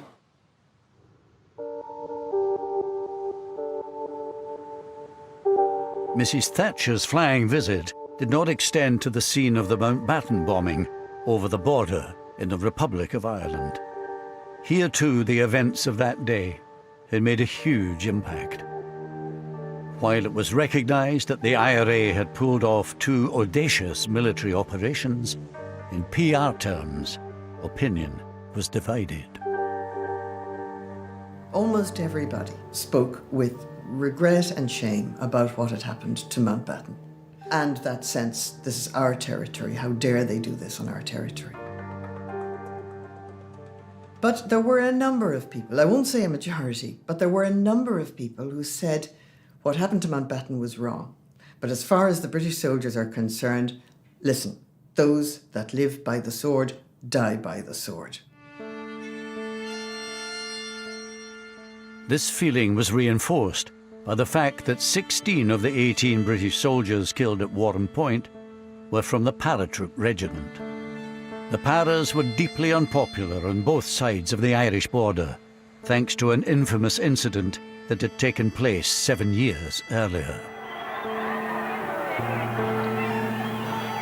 There is no other single incident in Northern Ireland that unites nationalists of all colour, north and south, like Bloody Sunday does. Because to us, it was the deliberate killing of peaceful protesters on a march in Derry. 13 civil rights protesters were killed on what came to be known as Bloody Sunday. Here was the British Army turning its guns on the people it called its own citizens. And the soldiers responsible for Bloody Sunday were the paratroopers. So there was a particular feeling of general dislike towards the paratroopers. This dislike was felt particularly strongly by the IRA volunteers locked up in the Maze prison at the time. And how would you characterise the reaction of you and your fellow prisoners to hearing about the Warren Point news? Exuberance, exhilaration. All our Christmases had come at once and come early. The IRA couldn't believe their luck. For the nationalist population, we were monsters. We were quite ruthless, quite callous, quite indifferent to the suffering of the relatives, and found the parachute regiment absolutely anathema. They were celebrating, and of course they were. You know, they had a good day. And doubly good in the sense, you know, with the memory of, for them, the memory of Bloody Sunday. Yeah, of course, yeah. Yeah, that's where the old saying came out, you know. 13 dead, not forgotten. We got 18 on my baton. There's a quote for you. Very good.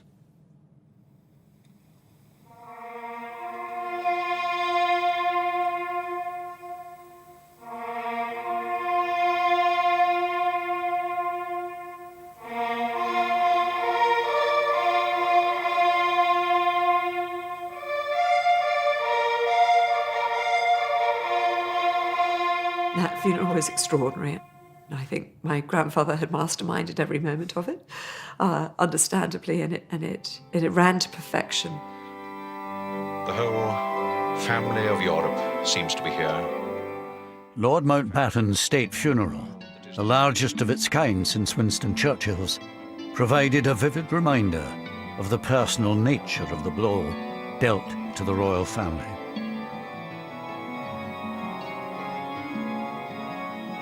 Two granddaughters, the girl that bears the name of India, and Miss... We know my grandfather's murder was a complete shock and very devastating to the Prince of Wales because he fulfilled a role, and that role was then taken away. So I think he probably felt that more than most, the loss of my grandfather's murder, and in such a brutal way. The murder horrified him and, in a way, marked him for life. It left a sort of a sense of uncertainty. If Mountbatten, the invincible, the almighty, could be snuffed out like that, then what was left certain in life?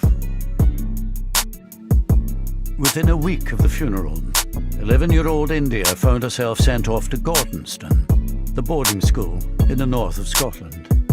Here she was given a painful reminder of the very public nature of her grandfather's death.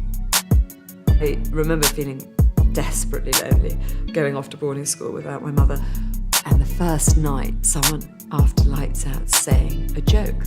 And maybe we can't even put this in because it's too horrific, but she said, how did they know Lord Mountbatten had dandruff? And no one in the dorm at the nights out knew the answer. And the answer was, of course, because they found his head and shoulders on the beach. It was a pretty staggering moment. Later that autumn, 2 IRA men were put on trial for the murder of Lord Mountbatten. One, Thomas McMahon, was convicted. Thomas McMahon, did you know him by reputation? I knew him both by reputation and personally, and he was a very, very fine IRA volunteer. Very fine indeed. They'd be the most outstanding figure to have come out of South Armagh. Thomas McMahon was sentenced to life in prison, but no one higher up in the IRA leadership chain was ever held to account for the bomb. Somebody knew children get on that boat. Not necessarily the guys who put the bomb on or the guys who made the bomb, but the people who planned it certainly knew about the children. And if they knew about the children and were quite prepared to go ahead and to sacrifice their lives in order to get Mountbatten, then it's a war crime. Although Anthony McIntyre has since fallen out with the IRA, back in 1979, he was still very much an insider.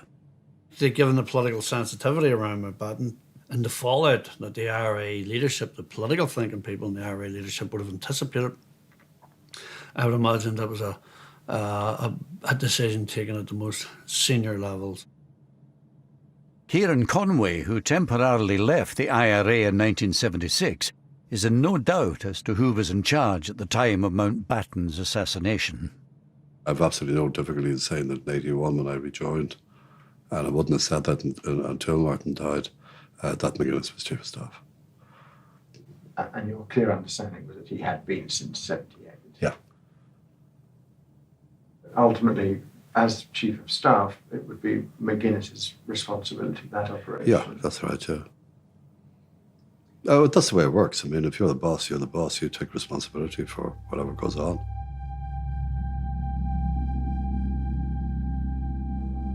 Meanwhile, no one was ever put on trial for the bombs at Warren Point, let alone convicted, despite the arrest on the day itself of 2 IRA suspects near the scene of the carnage. Well, of course it's frustrating. The offence is one of murder, mass murder. And it is a source of great regret that nobody was brought to account for it.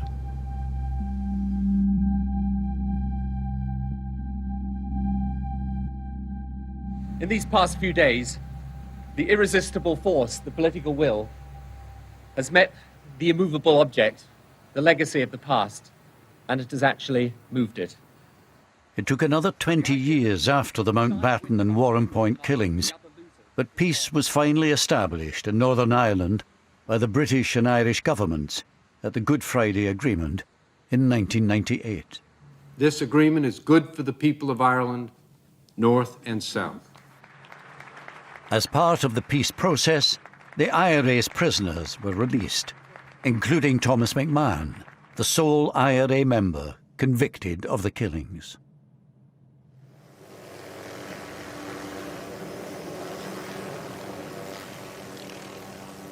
The idea of reconciliation has lain at the heart of the peace process. And there we get a first glimpse of the Queen. In 2012, the Queen came face to face with the man said to have been ultimately responsible for the assassination of her second cousin.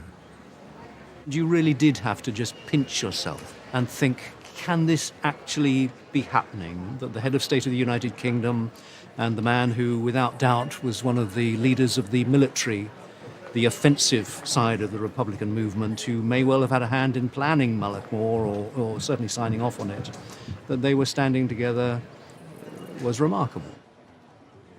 The symbolic strength of that shaking of hands was enormous. It was one of the most powerful things that she could do. And she did it even though personally it may have cost her something. But it was terribly important that that was done. Only she could do it, and she did it.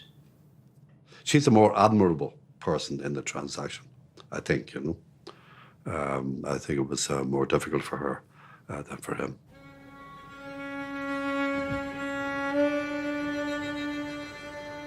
Like mother, like son. 3 years later, the Prince of Wales made his own gesture of reconciliation. The events of 1979 had come as a double blow to him. He was Colonel-in-Chief of the Parachute Regiment, which had lost 16 of the 18 soldiers killed at Warren Point.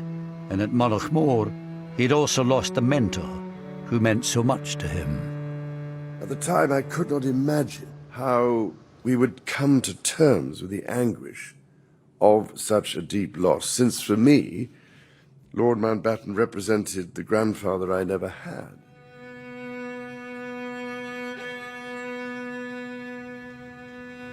The poet Yeats once wrote, "And I shall have some peace there, for peace comes dropping slow." As a grandfather now myself, I pray that his words can apply to all those who have been so hurt and scarred by the troubles of the past. Problem with peace is you have to keep working at it. It's not a passive thing. It is always going to be a continuing responsibility on all of us in these islands to make sure that the conditions in Northern Ireland do not encourage the breakout again of sectarian tensions. We do not want to go back to that. So it's not a matter of peace dropping slow. Peace has to be worked at damn hard. 2 years ago, Martin McGuinness, the man widely believed to have been the IRA Chief of Staff at the time of the bombings, died. According to Buckingham Palace, the Queen sent a private letter of condolence to his widow.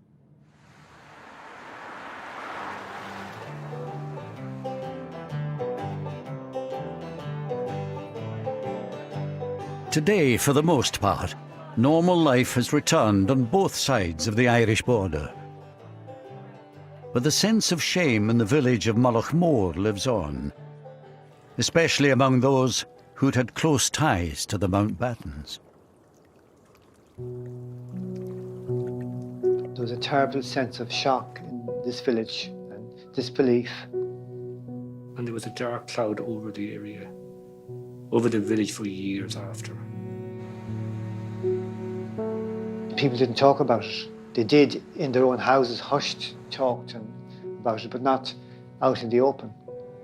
People felt so bad about what had happened and embarrassed about it. As with the town, so with the individuals themselves. They too are still struggling to come to terms with the tragic events of 40 years ago. I never took another picture since. It's 40 years ago.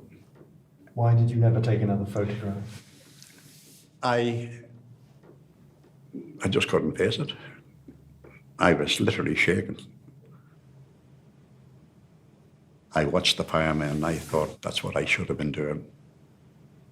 And the following week, I applied and I joined the fire service then. Loved it. Loved it. I see that young boy's face over and over, and it doesn't go away, and it doesn't get any more blurred as it did from 1979 to today, because I can still see it. I'm okay with all that because I brought that kid home.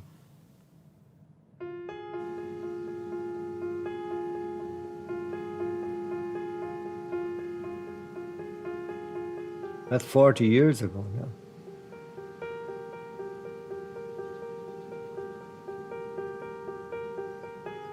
It hasn't been one day, I'm sure, that it hasn't crossed my mind. Sometime. And that's a long time for something to stick in your mind. Didn't feel lucky at the time. Didn't feel lucky for 10 years after. I wanted to be with them. Why did I survive? It was like a day that would never end. And then went on to weeks that would never end and years where grieving would never end. And it hasn't. I will always grieve for Paul. I carry him in my heart everywhere I go. I asked my mother about doing this, and she said, yes, absolutely, it's important to keep talking. I think in trauma and in death and in survival, there is so much that is unsaid, and there is, unfortunately, no path. There's no written textbook of healing. And so in amongst my 7 cousins who I am and remain close to, and my own siblings, everybody coped very differently. And some didn't cope well. And of course, we're seeing the side effects of that even to this day. And the damage that was done was so much deeper than any of us could ever have imagined. And adult lives are still being horrifically disrupted. I certainly try not to hold resentment in any way, and that's hard. But forgiveness, I think, is important. One has to move on.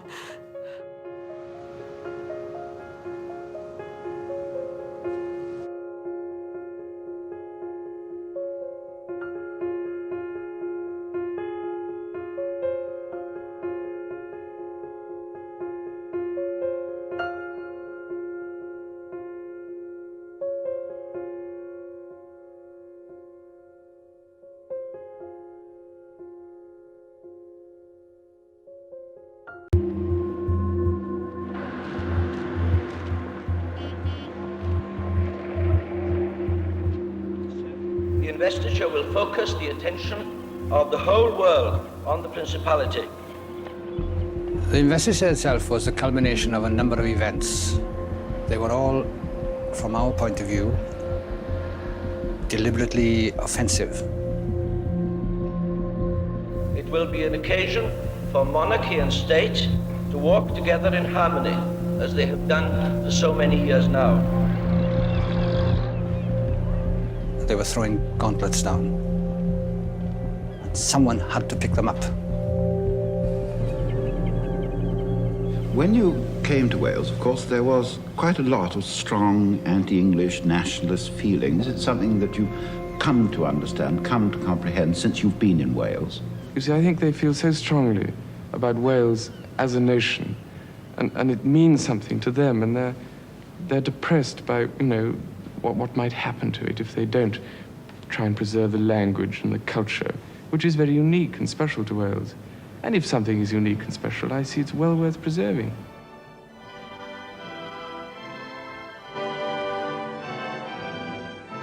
Well, it's now just 10 minutes to midnight, time on BBC One for us to wish you a very good night. Good night.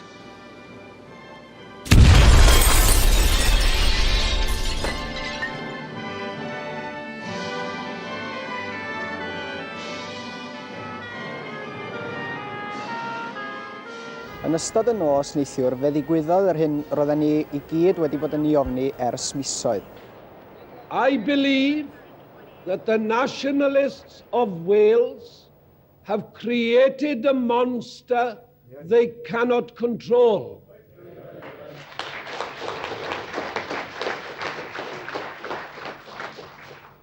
They have created an atmosphere in which violence of this sort is seen as the logical end of their philosophy.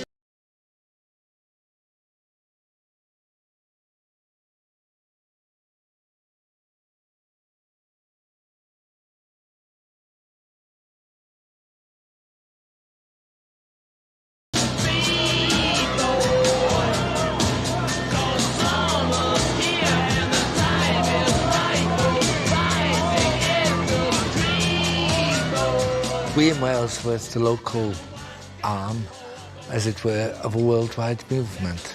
A worldwide movement, a protest against the old established orders of the imperial order, which had led to world wars and so on. Young people saying that they wanted a better future for their countries. We want a new order which puts people and their cultures first.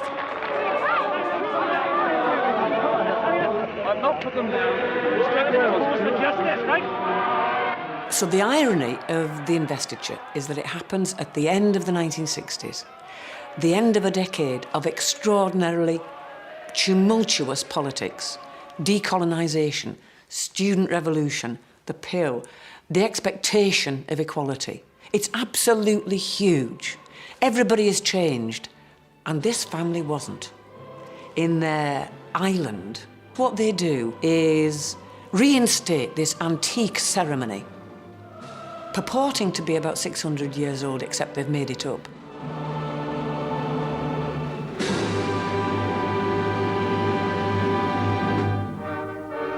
The promise of the investiture ceremony had been made in Cardiff over a decade earlier. The British Empire and Commonwealth Games in the capital have made this a memorable year for the Principality. I intend to create my son Charles, Prince of Wales, today. When he is grown up, I will present him to you at Carnarvon. I remember sitting in the headmaster's study at Cheam, and we were all watching the television, and there were several other boys there, little ones. I remember being acutely embarrassed when it was announced, and I had this great cheer coming from the stadium in Cardiff. And I think for a little boy of 9, it was rather bewildering.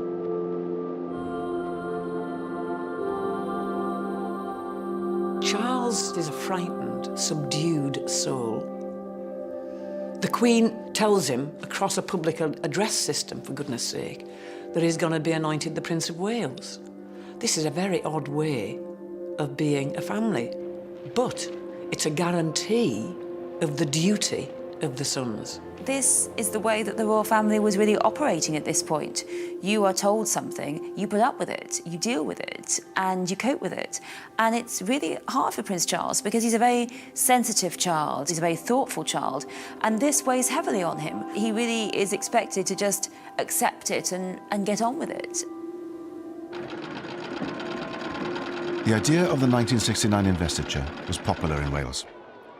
A Western Mail poll at the time suggested that the majority of Welsh people welcomed their new prince with enthusiasm, without ever questioning his historical right to that title.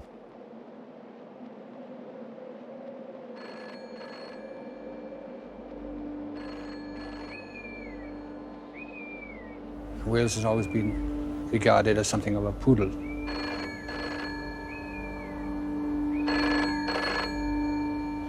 And I think the principle was that we had to show that this was not a sentiment shared by everyone, and that there were some people who remembered a bit further back. One of those who questioned the legitimacy of this unfolding ceremonial was a man who had pledged his life to serve Queen and country.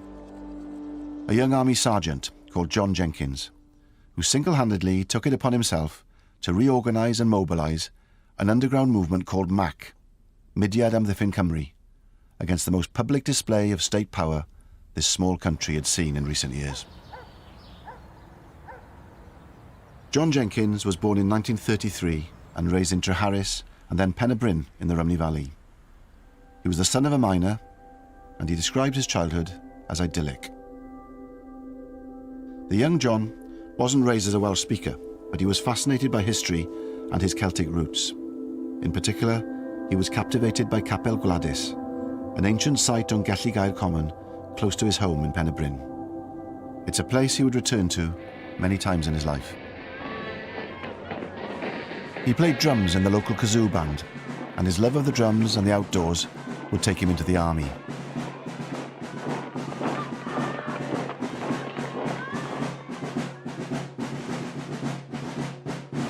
He joined the Dental Corps in 1951, and he was to be in and out of the army for the next 20 years. Cyprus. In keeping with British anxiety that the frequent riots may lead to bloodshed, our troops have exchanged their arms for riot sticks and shields. By the summer of 1958, John Jenkins is posted to Cyprus. What going on in Cyprus at that time is the AORCA campaign, which is against British rule on the island. After 4 years of an insurgency in which police bases and military bases are targeted, Cyprus is handed back its independence, and John realises that this has been achieved with only a handful, a comparatively small number of men.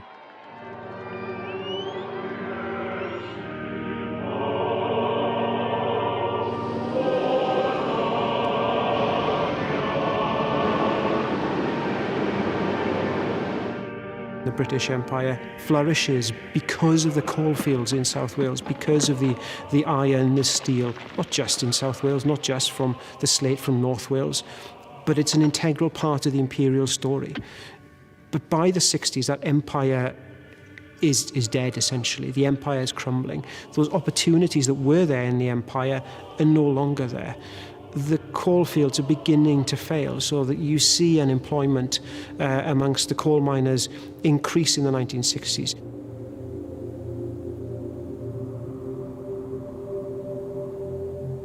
With Welsh industry in slow decline, water was perhaps the only natural resource that Wales had left in abundance. Dams had been built and valleys drowned since Victorian times. But it was the proposal by Liverpool Corporation to create yet another reservoir at Capel Celyn that was to bring the Welsh nationalist spirit to life. For many in Wales, the drowning of the village of Capel Celyn in the Tryweryn Valley was the defining political event of their generation. Despite protests on the streets of Liverpool, numerous petitions, and a vote by every Welsh MP against the proposed scheme, the drowning of the valley went ahead. John Jenkins' political flowering really begins with witnessing what is happening with the flooding of Tryweryn. I mean, he's in Germany at the time. He sees that there are 36 Welsh MPs, not one of whom votes in support of the bill, and yet, having exercised this democratic opposition, the voice of Wales is ignored. But he thinks something's wrong here. When a nation such as Wales can be hit over the head so badly, then where do we go from here? Where does that leave us?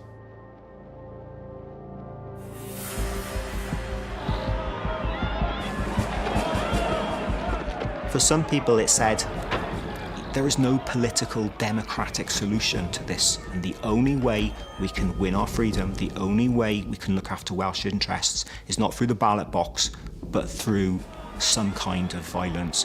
And Tryweryn does see the emergence of violence as a political tool within Wales. The following year, on his return to Wales, John Jenkins was to bear witness to one of the most horrific man-made disasters of the industrial age, in a town that was close to his heart. BBC One continues now, earlier than published, with 24 hours.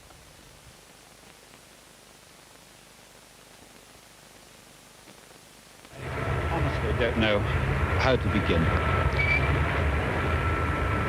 Never in my life have I ever seen anything like this. I hope that I shall never ever see anything like it again. This is one of many valleys in South Wales, in the South Wales coalfield tonight. It's a very special valley. It's a valley that contains death.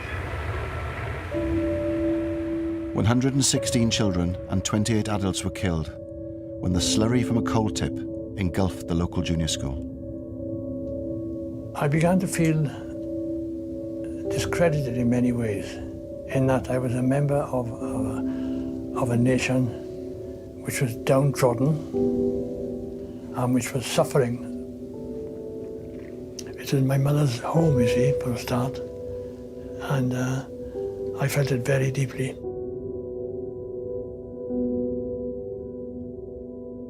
It was a combination of various factors which did include Tryweryn and did include Aberfan. Those are the things which made me realise that something must be done. That summer had seen a significant victory for the nationalist movement in Wales, with Plaid Cymru, the Welsh Nationalist Party, winning its first parliamentary by-election in Carmarthen in July 1966, making Gwynfor Evans the first ever Welsh Nationalist MP at Westminster.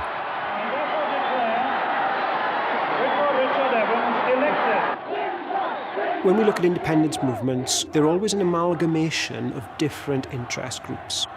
A campaign for national independence or national self-determination that is successful is a campaign that is able to bring together all sorts of different perspectives.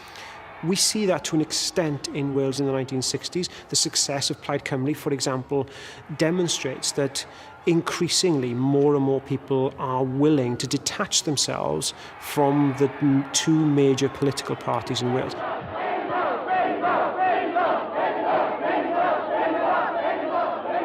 But Gwynfor Evans would struggle to reconcile his position as Plaid Cymru's only representative in Parliament with the demands of other groups within the growing movement for Welsh independence.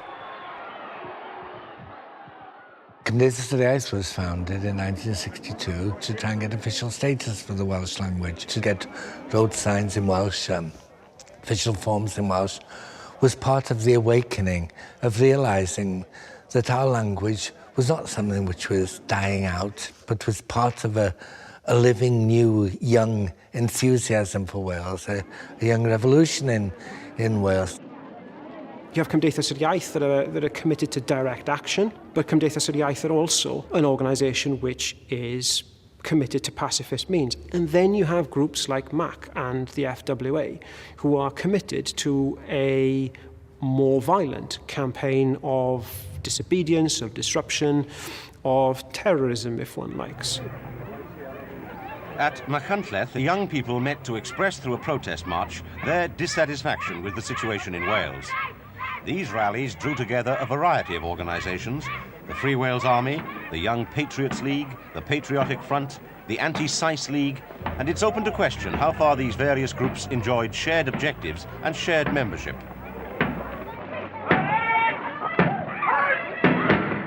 Well, the FWA started as, 2 or 3 people got together, people like Cayo and Dennis Coslet especially, a couple of farmers that were related to Cayo.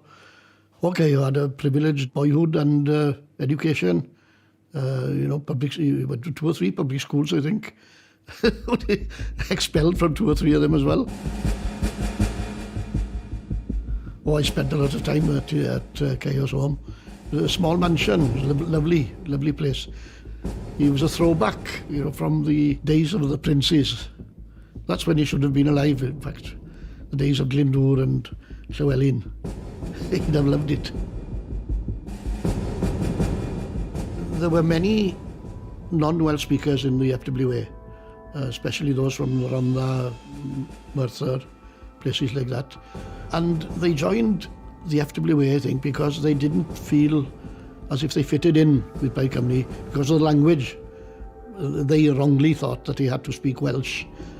And FWA became a natural home for many of these disenchanted Valleys people. We'll make a stand and prove to the world, for once and for all, that we are a nation, that we will stand on our feet. At least we have made the dismal pages of Welsh history a little more exciting. Cayo is in the South Wales Borderers, and he fought in Malaya against the communist insurgents. And he always hated communism from then on, and anything left-wing. It was a strange concoction, Republican on one side and a rampant right-winger on the other. Destroy the flag of tyranny. That's it. What Cayo, is able to see in Malaysia is similar to what John Jenkins is able to see later on in Cyprus, which is that he sees these small groups of individuals cause disproportionately large political and social effects through the use of violence. But they also find that these groups are very elusive. Cayo in particular finds that in Malaysia the guerrillas can just disappear. And that, of course, is very similar to the way the Welsh have waged warfare for centuries back in medieval times. The landscape of Wales is very rugged, is very rural. And if you look at the ways the campaigning of, for example, Owain Glyndŵr, there's a big emphasis on small, what we might now call guerrilla tactics.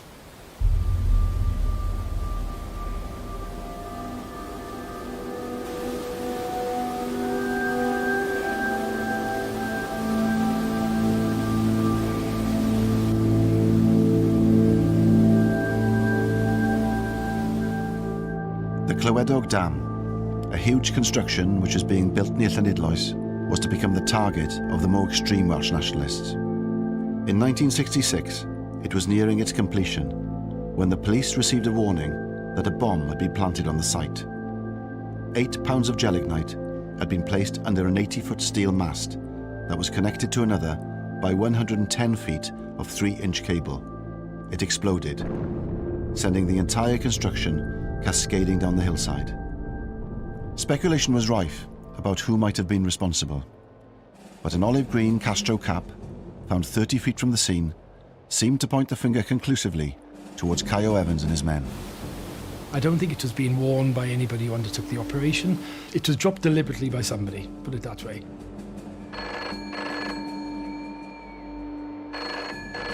"200 people were questioned throughout Wales, one of whom was Gwynfor Evans.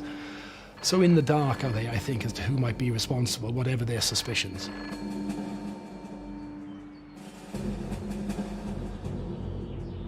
The Clywedog explosion had in fact marked the return of a shadowy organisation which had been started back in 1962 in reaction to Tryweryn. This was MAC, Mudiad Amddiffyn Cymru, the Movement for the Defence of Wales. Most members of then MAC were well known by everyone, including the authorities. So therefore, any action that had to be undertaken by someone who wasn't known, and I certainly wasn't known. On his return from Germany in 1966, John Jenkins started to reorganise MAC. He was based at Wrexham, at the dental unit in Satan Barracks. As a non-combatant in the army, he had the perfect cover. He was a low security risk, and his job required him to travel around the country. Plus his role in training the TA band brought him into contact with a new source of potential recruits. Some people would come up and say, "Oh, so-and-so is a good lad, you know, he's really raring to go." And if he then proved beyond any doubt that he was the right sort of material, he would be recruited, and he would then recruit his own cell. 1 or 2 people at the most, no more. You know your immediate 2 or 3 people in the cell, and you may know the one superior person above that, but you don't know anybody else. They wouldn't even know how to contact me. I would contact the leader of that cell. He was the only one who knew my face. He didn't know who I was, didn't know where I was from, nothing. I would suddenly appear, because I would know where he was all the time. One of John Jenkins's first recruits was to be a 19-year-old flautist in the TA band called Frederick Ernest Alders. It was to be Alders who would drive John Jenkins to a small village in mid-Wales called Llanrhaead yr Amochnant to plant his first bomb as MAC's new leader. Most of the villagers who heard the loud explosion thought it was thunder. The explosion caused this gash, about 7 feet across. Every pipe carries 12 million gallons of water a day to Liverpool. Detectives found a piece of fuse, a small lead plate, a spring, and a brass cover which could have been part of a timing device. They did not find, as reported in some newspapers, any Free Wales Army caps there at all. While the MAC bombers were creating havoc for the authorities, the Labour Party was waking up to the threat of mainstream nationalist politics. The rapturous, adoring supporters of the first Welsh nationalist ever elected to Westminster. Is Gwynfor Evans's triumph merely a quirk of history, or is he the standard-bearer of a new Welsh rebellion? The Labour Party in Wales, yes, they were surprised, but it wasn't something that overshook them, because in the Welsh heartland, in West Wales, containable. But then a year later, when from the West almost went to Plaid, you know, that was really serious business, because now Plaid Cymru had come to the door, to the front door of the Welsh Labour heartland. Somehow, whoever it was, they must have thought back, they must have known their Welsh history, how the investiture of 1911, that Lloyd George himself thought of, how popular that appeared and came across Wales. Someone must have thought, hey, this is what we need to do. For the Labour Party, reviving the investiture ceremony now seemed like a timely political move. There was an understanding, I think, on the part of Labour MPs that the royal family was a lot more popular than one might appreciate if one just listened to the nationalist narrative, and that by holding such an ostentatious demonstration of royal power and of unionist power in the capital of Welsh nationalism, they would be cocking a snook at any kind of move towards a more nationalistic Wales. When the Labour government announced that the investiture was to take place at Caernarfon on the 1st of July 1969, it provided a new focus for the nationalists in Wales. Ond dwi wedi synnu fwy bod cenedlaetholwyr wedi gallu croesawu a breichiau agored, berson sy'n symbol o'n huniad a Lloegr.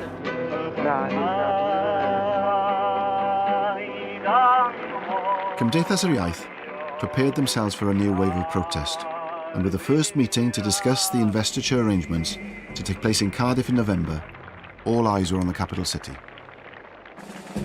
The Free Wales Army, of course, took up the cause, and in their own unique style were using every opportunity to draw attention to themselves, with Dennis Coslet, Caio's loyal lieutenant, getting interviewed on national television by David Frost. Tell me a little about the Free Wales Army. What does it stand for? Well, we are a militant group. We are not pacifists. We are neither conscious. We are prepared to fight for our freedom. Fight for your freedom against whom? From the imperialist government. The Free Wales Army did have its role to play within the militant arena. They were visual, they were vocal, and they did succeed in diverting resources and attention from the real bombers. What sort of things have you done so far? Oh, we've caused a lot of damage to your pipelines. How have you done that? How have we done it? Well, we've just put plastic on the establishment's pipelines and blasted away. The FWA did Mac a great favour. They took all the publicity while Mac could act surreptitiously. Nobody knew who they were, where they were from, where they'd strike next.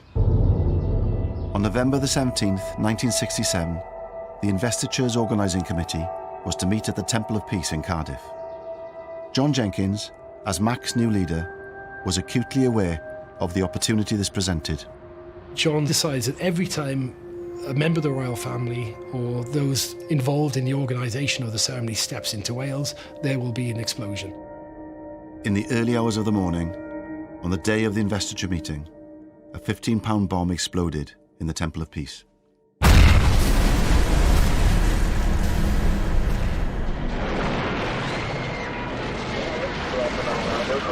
Roads out of the city were immediately sealed off, and within an hour of the blast, known extremists throughout Wales had been roused from their beds for questioning.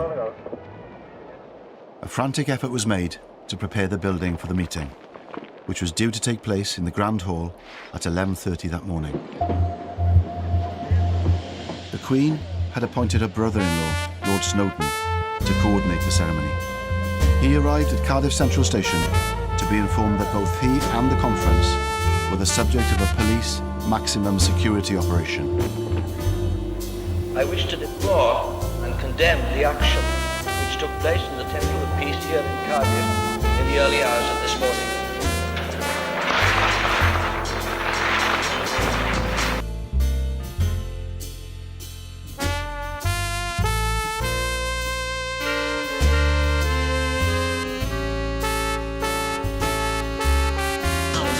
Explosive of years across the globe sees the start of 2 years of explosions in Wales. The Snowdonia Country Club becomes the first of many MAC targets leading up to the investiture. The bomb went off in this letterbox fixed to the wall at 20 to 2 this morning.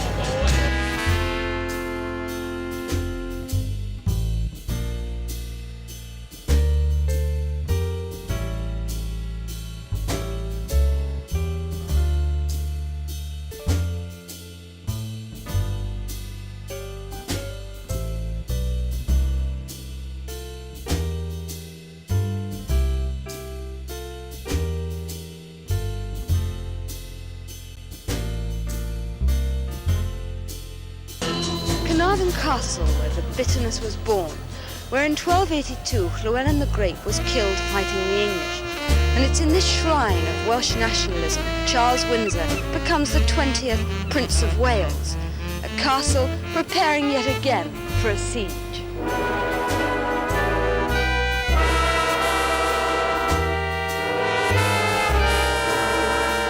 Would you like to go to the investiture and see the prince? No. Why not? In case there'll be a bomb then.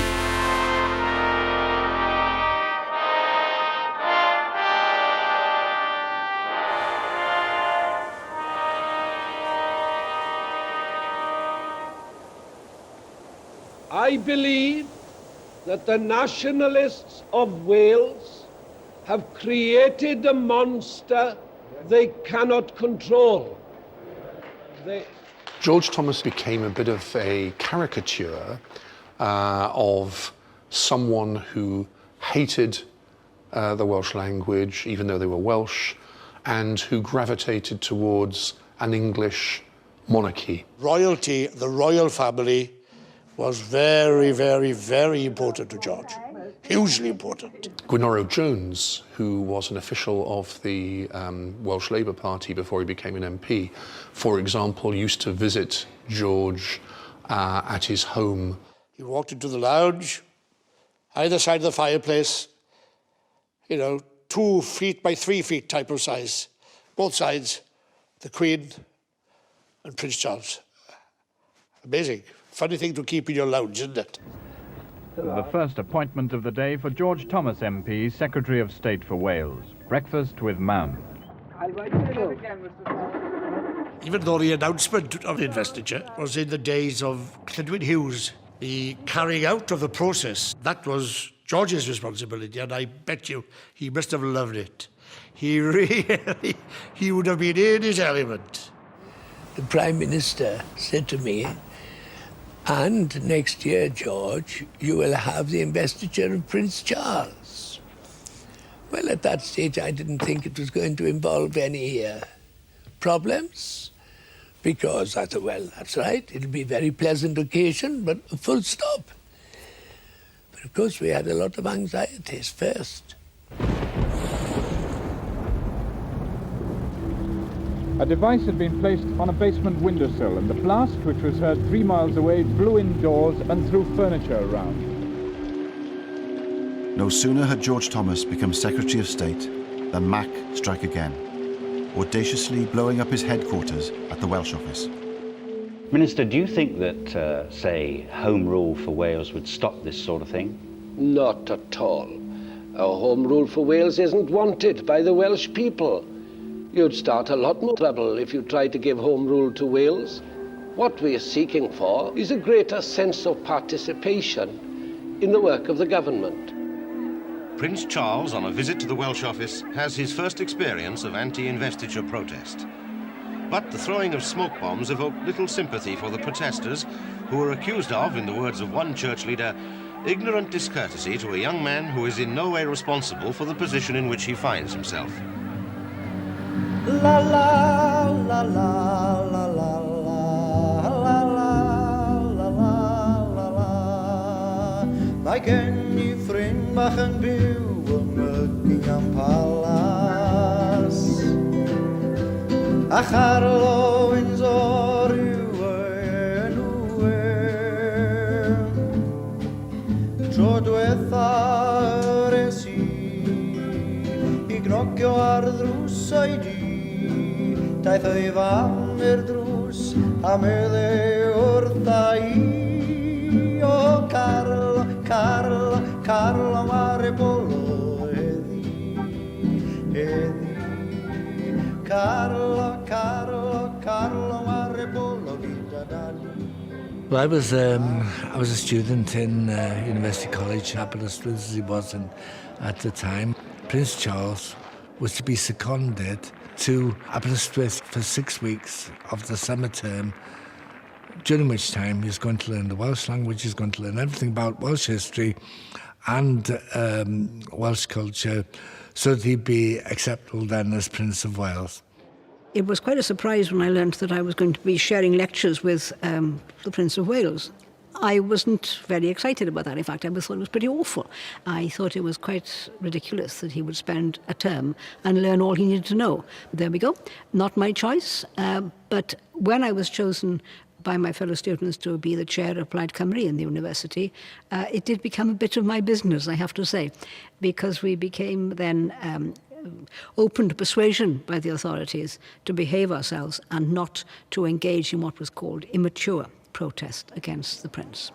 I received a letter from the principal at Aberystwyth University, and there was an envelope inside an envelope, and this was marked as to be opened only by the Secretary of State for Wales personally. So I opened it, and in it he expressed his grave anxiety for the physical security of Prince Charles. I couldn't keep this to myself. I had to report it to the Prime Minister, Harold Wilson, who said to me, "What is your advice, Secretary of State?" I said, "To proceed. We cannot have a part of the United Kingdom where a member of the royal family dare not go for safety reasons. We must proceed." The secret police was there at work in the college in Aberystwyth at the time. They had two functions. One was a legitimate function to ensure the personal safety of someone who was the heir to the British throne, but they were also there to ensure that the British state was not politically embarrassed. When we held our protest, the day in which he arrived at the college, I climbed onto the roof of the old college building and I tore up some pieces of paper and I dropped them down as confetti to mark the marriage of the University College of Wales with the British establishment that they were willing to sell out to be used for a blatantly political purpose.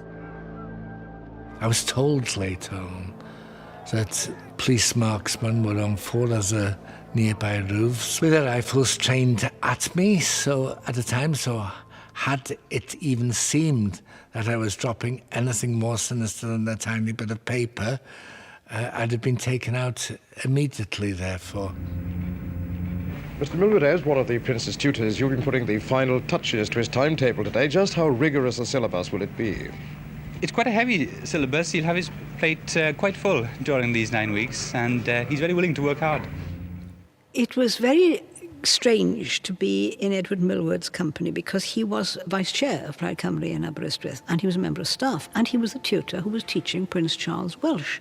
And he was one of the people who was most concerned that Plaid Cymru, the University of Plaid Cymru responded maturely and sensibly and didn't make fools of ourselves or the Prince. But he was felt by the students to have sold out to the institutions by cooperating so enthusiastically.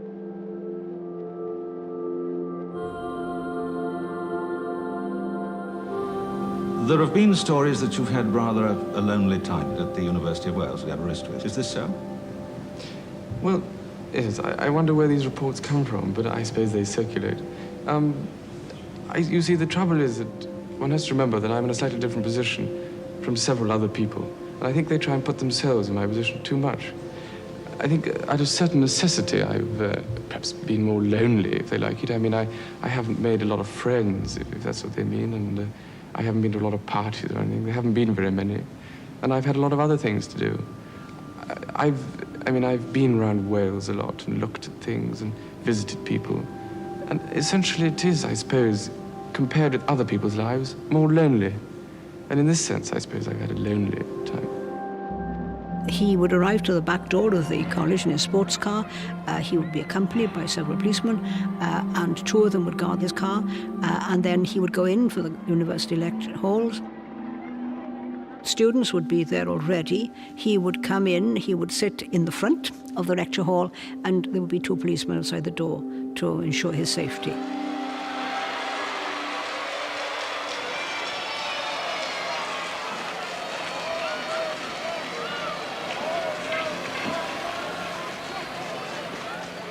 You also learned the Welsh language. Did you find that very difficult? Because most English tongues find it very difficult to get round. Well, I think all languages are difficult, but I suppose there are certain things. I mean, the double L's are terrible. Well, they were fairly difficult, except that I went to Llanelli not long ago, and the mayor said, "Can you say Llanelli?" So I said, "Llanelli," and he wiped the saliva out of his eye and said, "Well done." But it's, you know, there is a way of doing it. You put your tongue in a certain place and blow. The speaking Welsh, like, you know, is it's a trick, and it's worked because he's done a very short course in a language laboratory which has taught him how to pronounce words, and he reads it off the paper. Rydw I wedi synnu at yr holl gystadlaethau yn y sefydliad rhagorol yma, ac rydw I wedi cael blas arbennig ar y canu brwd a phersain.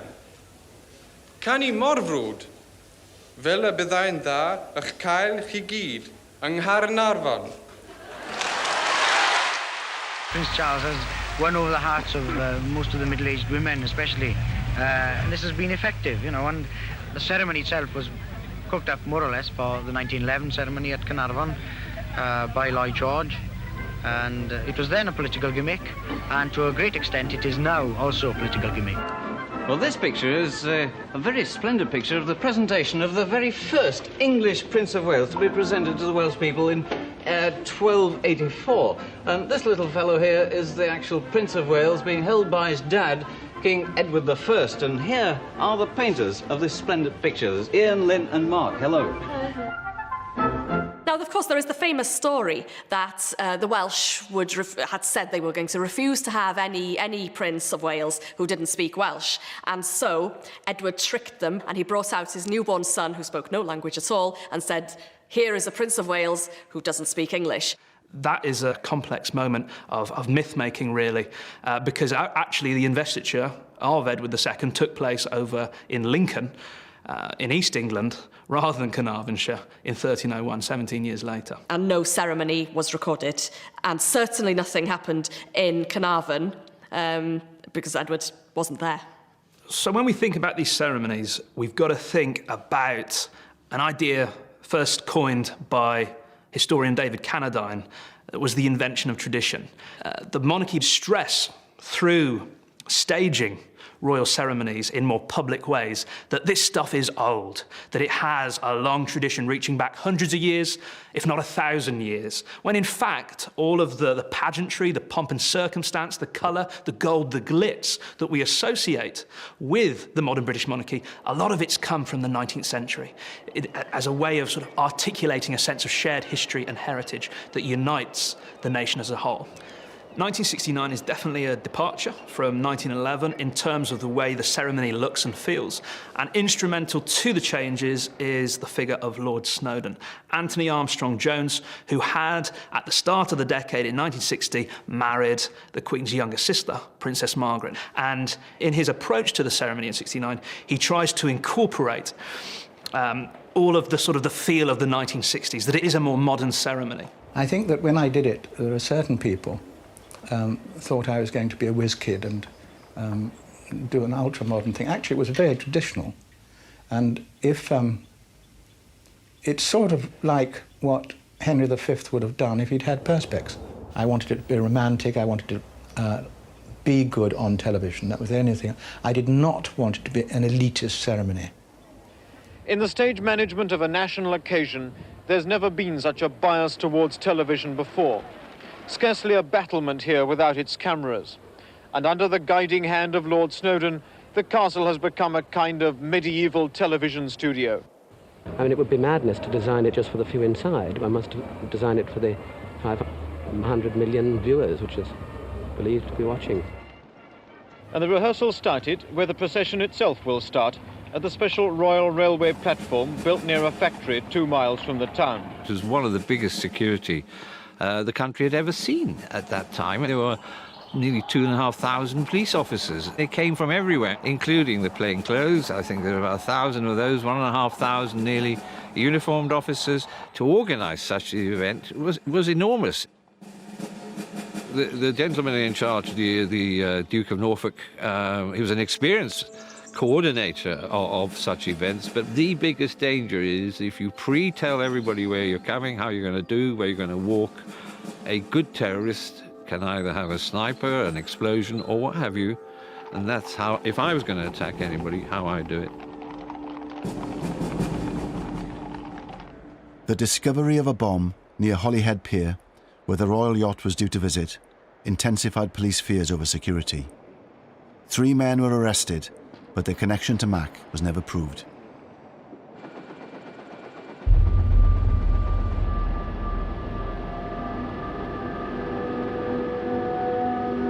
Hello and good evening from Carnarvon on the eve of the investiture.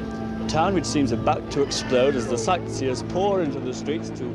John Jenkins, meanwhile, was hiding in plain sight, right under the noses of the security forces. Still a sergeant in the British Army, he had managed to get himself stationed at a temporary army camp in Caernarfon, from where he was directing his bombers.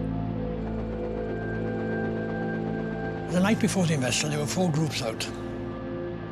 The object of the exercise was to disrupt the ceremony and to cause as much uproar as possible. One was a bomb placed somewhere near where the royal family coach would be coming down. Not near enough to cause any damage, but near enough to cause uproar. Another was placed in the Chief Constable's garden, and that was timed to create a 22-gun salute rather than a 21-gun salute. And another one was to blow up a pier at which the royal yacht was due to harbour, which meant it wouldn't be able to harbour because there was no pier there. The 4th device was to be set in Abergele, 35 miles up the coast from Carnarvon, by 2 MAC operatives, Alwyn Jones and George Taylor. John has insisted that he instructed the cell leader, Alwyn Jones, to target a government installation in the town, a social security office, because Abergele is en route to Carnarvon, and John is aware that the royal train will be passing through Abergele on its way to Carnarvon. I know people like to say, oh, the royal train, because it makes good copy. It was not true. We did not target the royal train. There was no intention to hurt or kill anybody. There never was. There was a hole in the ground, not a very deep hole, and there was a pair of shoes alongside the hole where the person had been blown up out of his shoes. It was dark there, and you could not identify anything that you found. I think we had to wait until daylight, really, to find the extent of it, but we knew that there were 2 persons. On the day the world's media focused on the investiture, 2 of John Jenkins's operatives were found to have blown themselves up with a bomb Jenkins himself had made.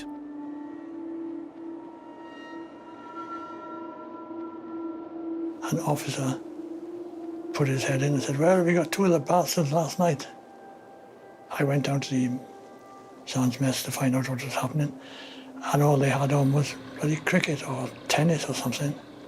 So I had to sit there through all that. So I had to act as if nothing had happened and laugh and drink with them all and joke about it and stuff like that. And it was several hours later I discovered which group it was.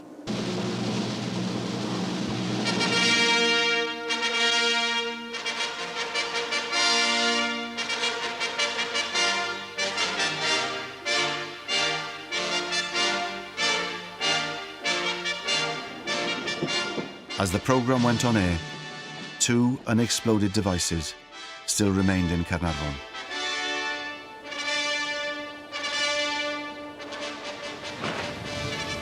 There's the Prince of Wales. He's got out of the train now and into his carriage, wearing the uniform of the Colonel-in-Chief of the Royal Welsh Regiment.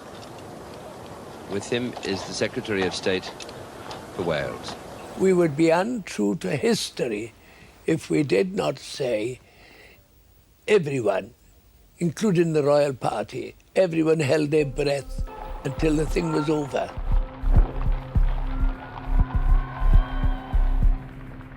There was a team of 3 commentators on Radio Wales, and I was situated on top of the Chamberlain Tower in the castle. Now he moves off into town. We shall pick him up in just a few minutes when he's entering the outskirts of Carnarvon itself. And there, out at Griffith's Crossing, Majesty the Queen.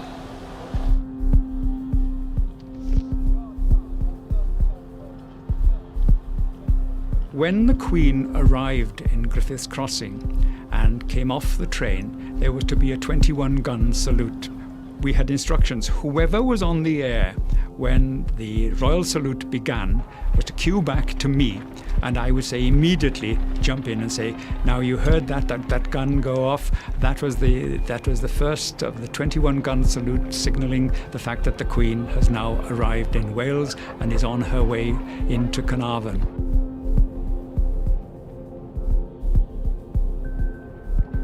And we got into our commentary, scene setting, myself in the castle, John down behind the dais, Glyn out in the mice where there were thousands of people.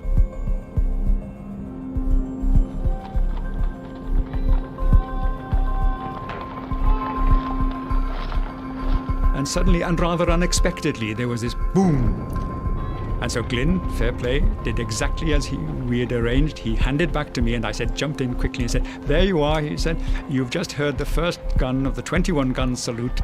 Now we'll listen to the other 20 guns." Absolute silence. Nothing. It was quite clearly a bomb. But Prince Charles just looked at me and said, "What was that, Mr. Thomas?" So I said, "Royal salute, Prince Charles." And he looked at me with a question mark in his eyes and he said, "Peculiar royal salute." And I know North Wales will forgive me because I said, "Peculiar people up here, sir." I had to say something to cover up.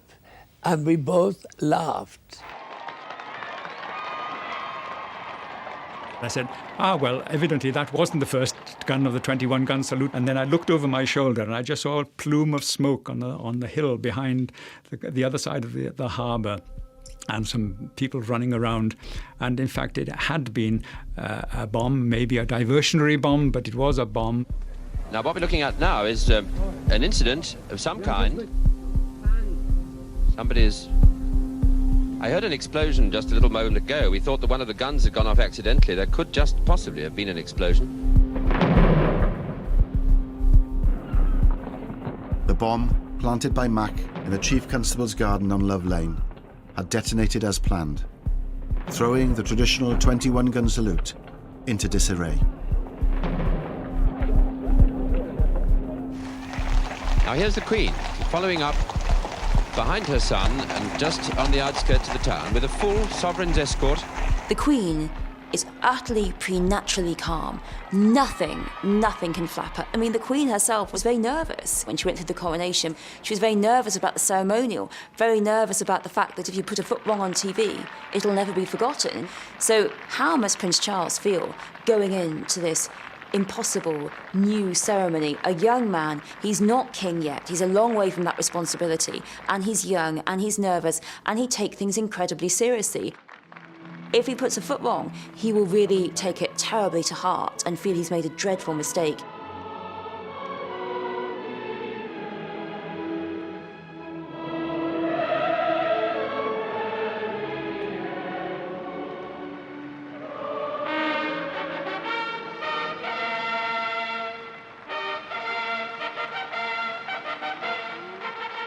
Lord of the Isles and Great Steward of Scotland, Prince of Wales and Earl of Chester, and to the same our most dear son, Charles Philip Arthur George, have given and... So the story goes, whether true or false, that the coronet designed by the Garter King of Arms and Louis Osmond, that the bauble at the centre of the coronet malfunctioned just days before the investiture. And so rather than fuse the original bauble back at the centre of the coronet, what instead they had was a ping pong ball wrapped in gold leaf, which made it there on the day.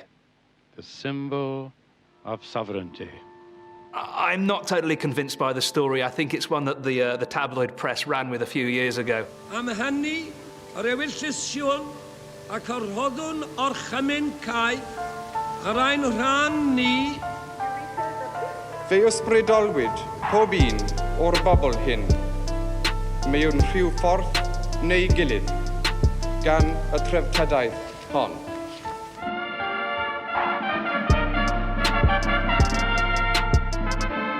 The one big tension point, of course, was after the actual investiture, when the Queen and the Prince of Wales went up and to the wall of the castle overlooking the Maes and were being presented to the people, as it were. But once they appeared on the balcony, everybody was holding their breath. As the newly crowned Prince of Wales proceeded towards his public, one of Mac's bombs remained undetonated in the streets of Caernarfon.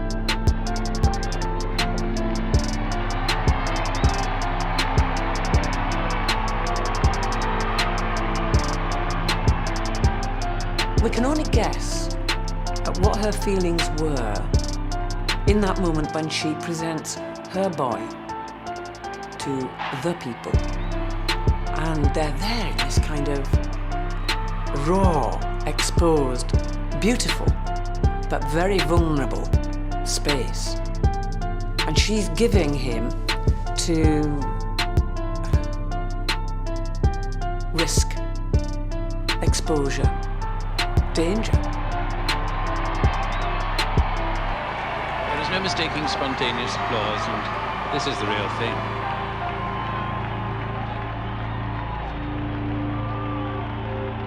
At the end of Investiture Day, there are two MAC devices which have yet to activate, which should have activated at some point during the Investiture Day. The first, which John claims was placed at Llandudno Pier as a way of preventing Prince Charles from stepping off from the Royal Yacht Britannia onto the pier to begin the royal tour of Wales, which apparently is never found. Or is found, but the authorities have denied any knowledge of it. But the other device in Carnarvon is then activates on the 5th of July, 5 days after the investiture, when 10-year-old Ian Cox, who's on holiday from England, goes to retrieve his ball. It's gone behind a wall, kicks out at what he thinks is an old lampstand. It activates and he suffers severe burns and his right leg is amputated. Without question, the low point of this campaign is the injuries to that little boy.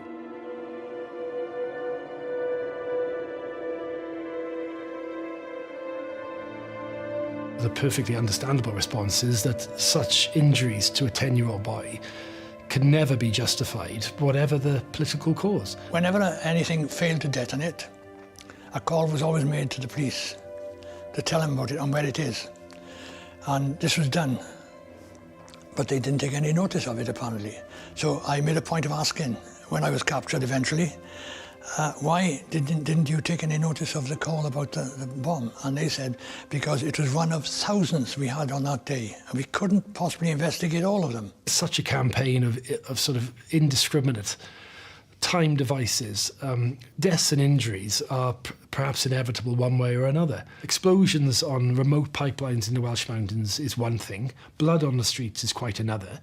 This is as bad as it gets.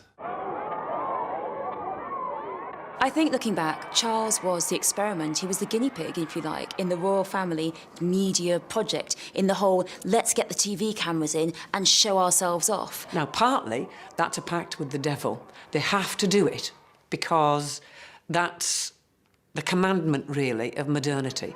But it puts them at huge risk. He can't go back to being a private royal, a private student, ever again. I think John gets a sense that the police are onto him, and so he returns home and finds himself back at Capel Gladys, which has always been a place of sanctuary for him. John said if the pressure was bad leading up to the investiture, after it was just almost probably unbearable, actually. Having lost two colleagues in MAC, owing to a bomb which he had assembled, which he had handed to the cell leader Alwyn Jones. But if that wasn't bad enough, then he has the injuries to Ian Cox 5 days later. However successful his campaign of disruption had been, these failures were weighing heavily on him. I think he was just relieved, is the impression I get. He said, it almost came as a relief when I heard that knock on the door.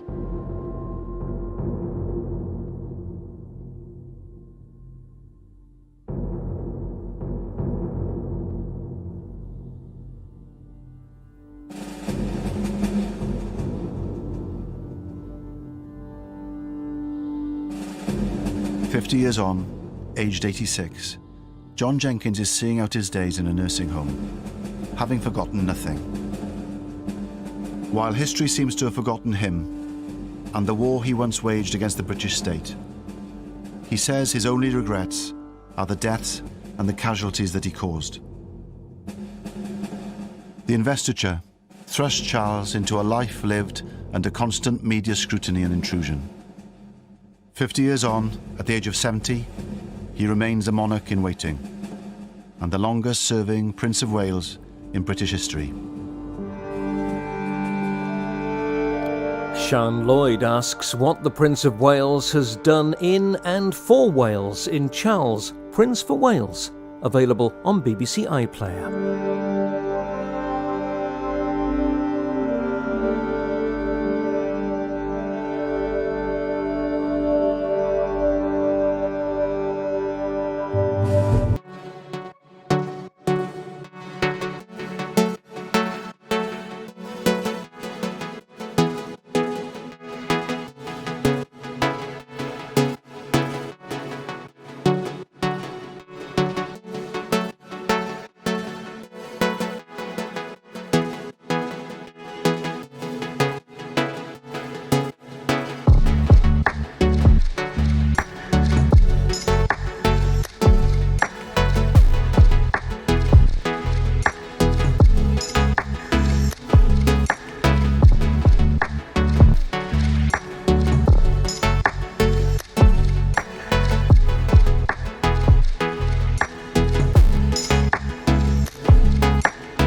she made. That's an oath, and she's taken it seriously.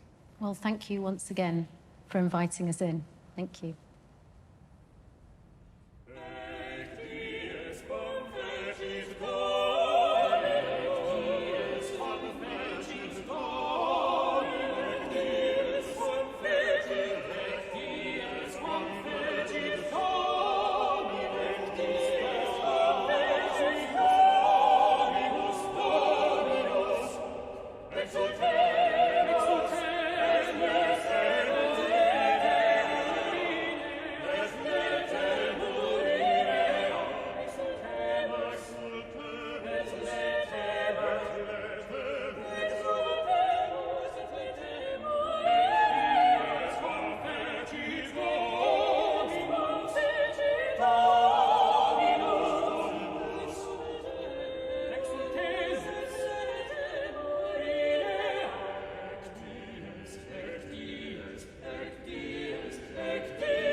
Over the coming week, as we celebrate the friendship, spirit of unity, and achievements of the Commonwealth, we have an opportunity to reflect on a time like no other. Whilst experiences of the last year have been different across the Commonwealth, stirring examples of courage, commitment, and selfless dedication to duty have been demonstrated in every Commonwealth nation and territory, notably by those working on the front line who have been delivering healthcare and other public services in their communities. We have also taken encouragement from remarkable advances in developing new vaccines and treatments. The testing times experienced by so many have led to a deeper appreciation of the mutual support and spiritual sustenance we enjoy by being connected to others. The need to maintain greater physical distance or to live and work largely in isolation has, for many people,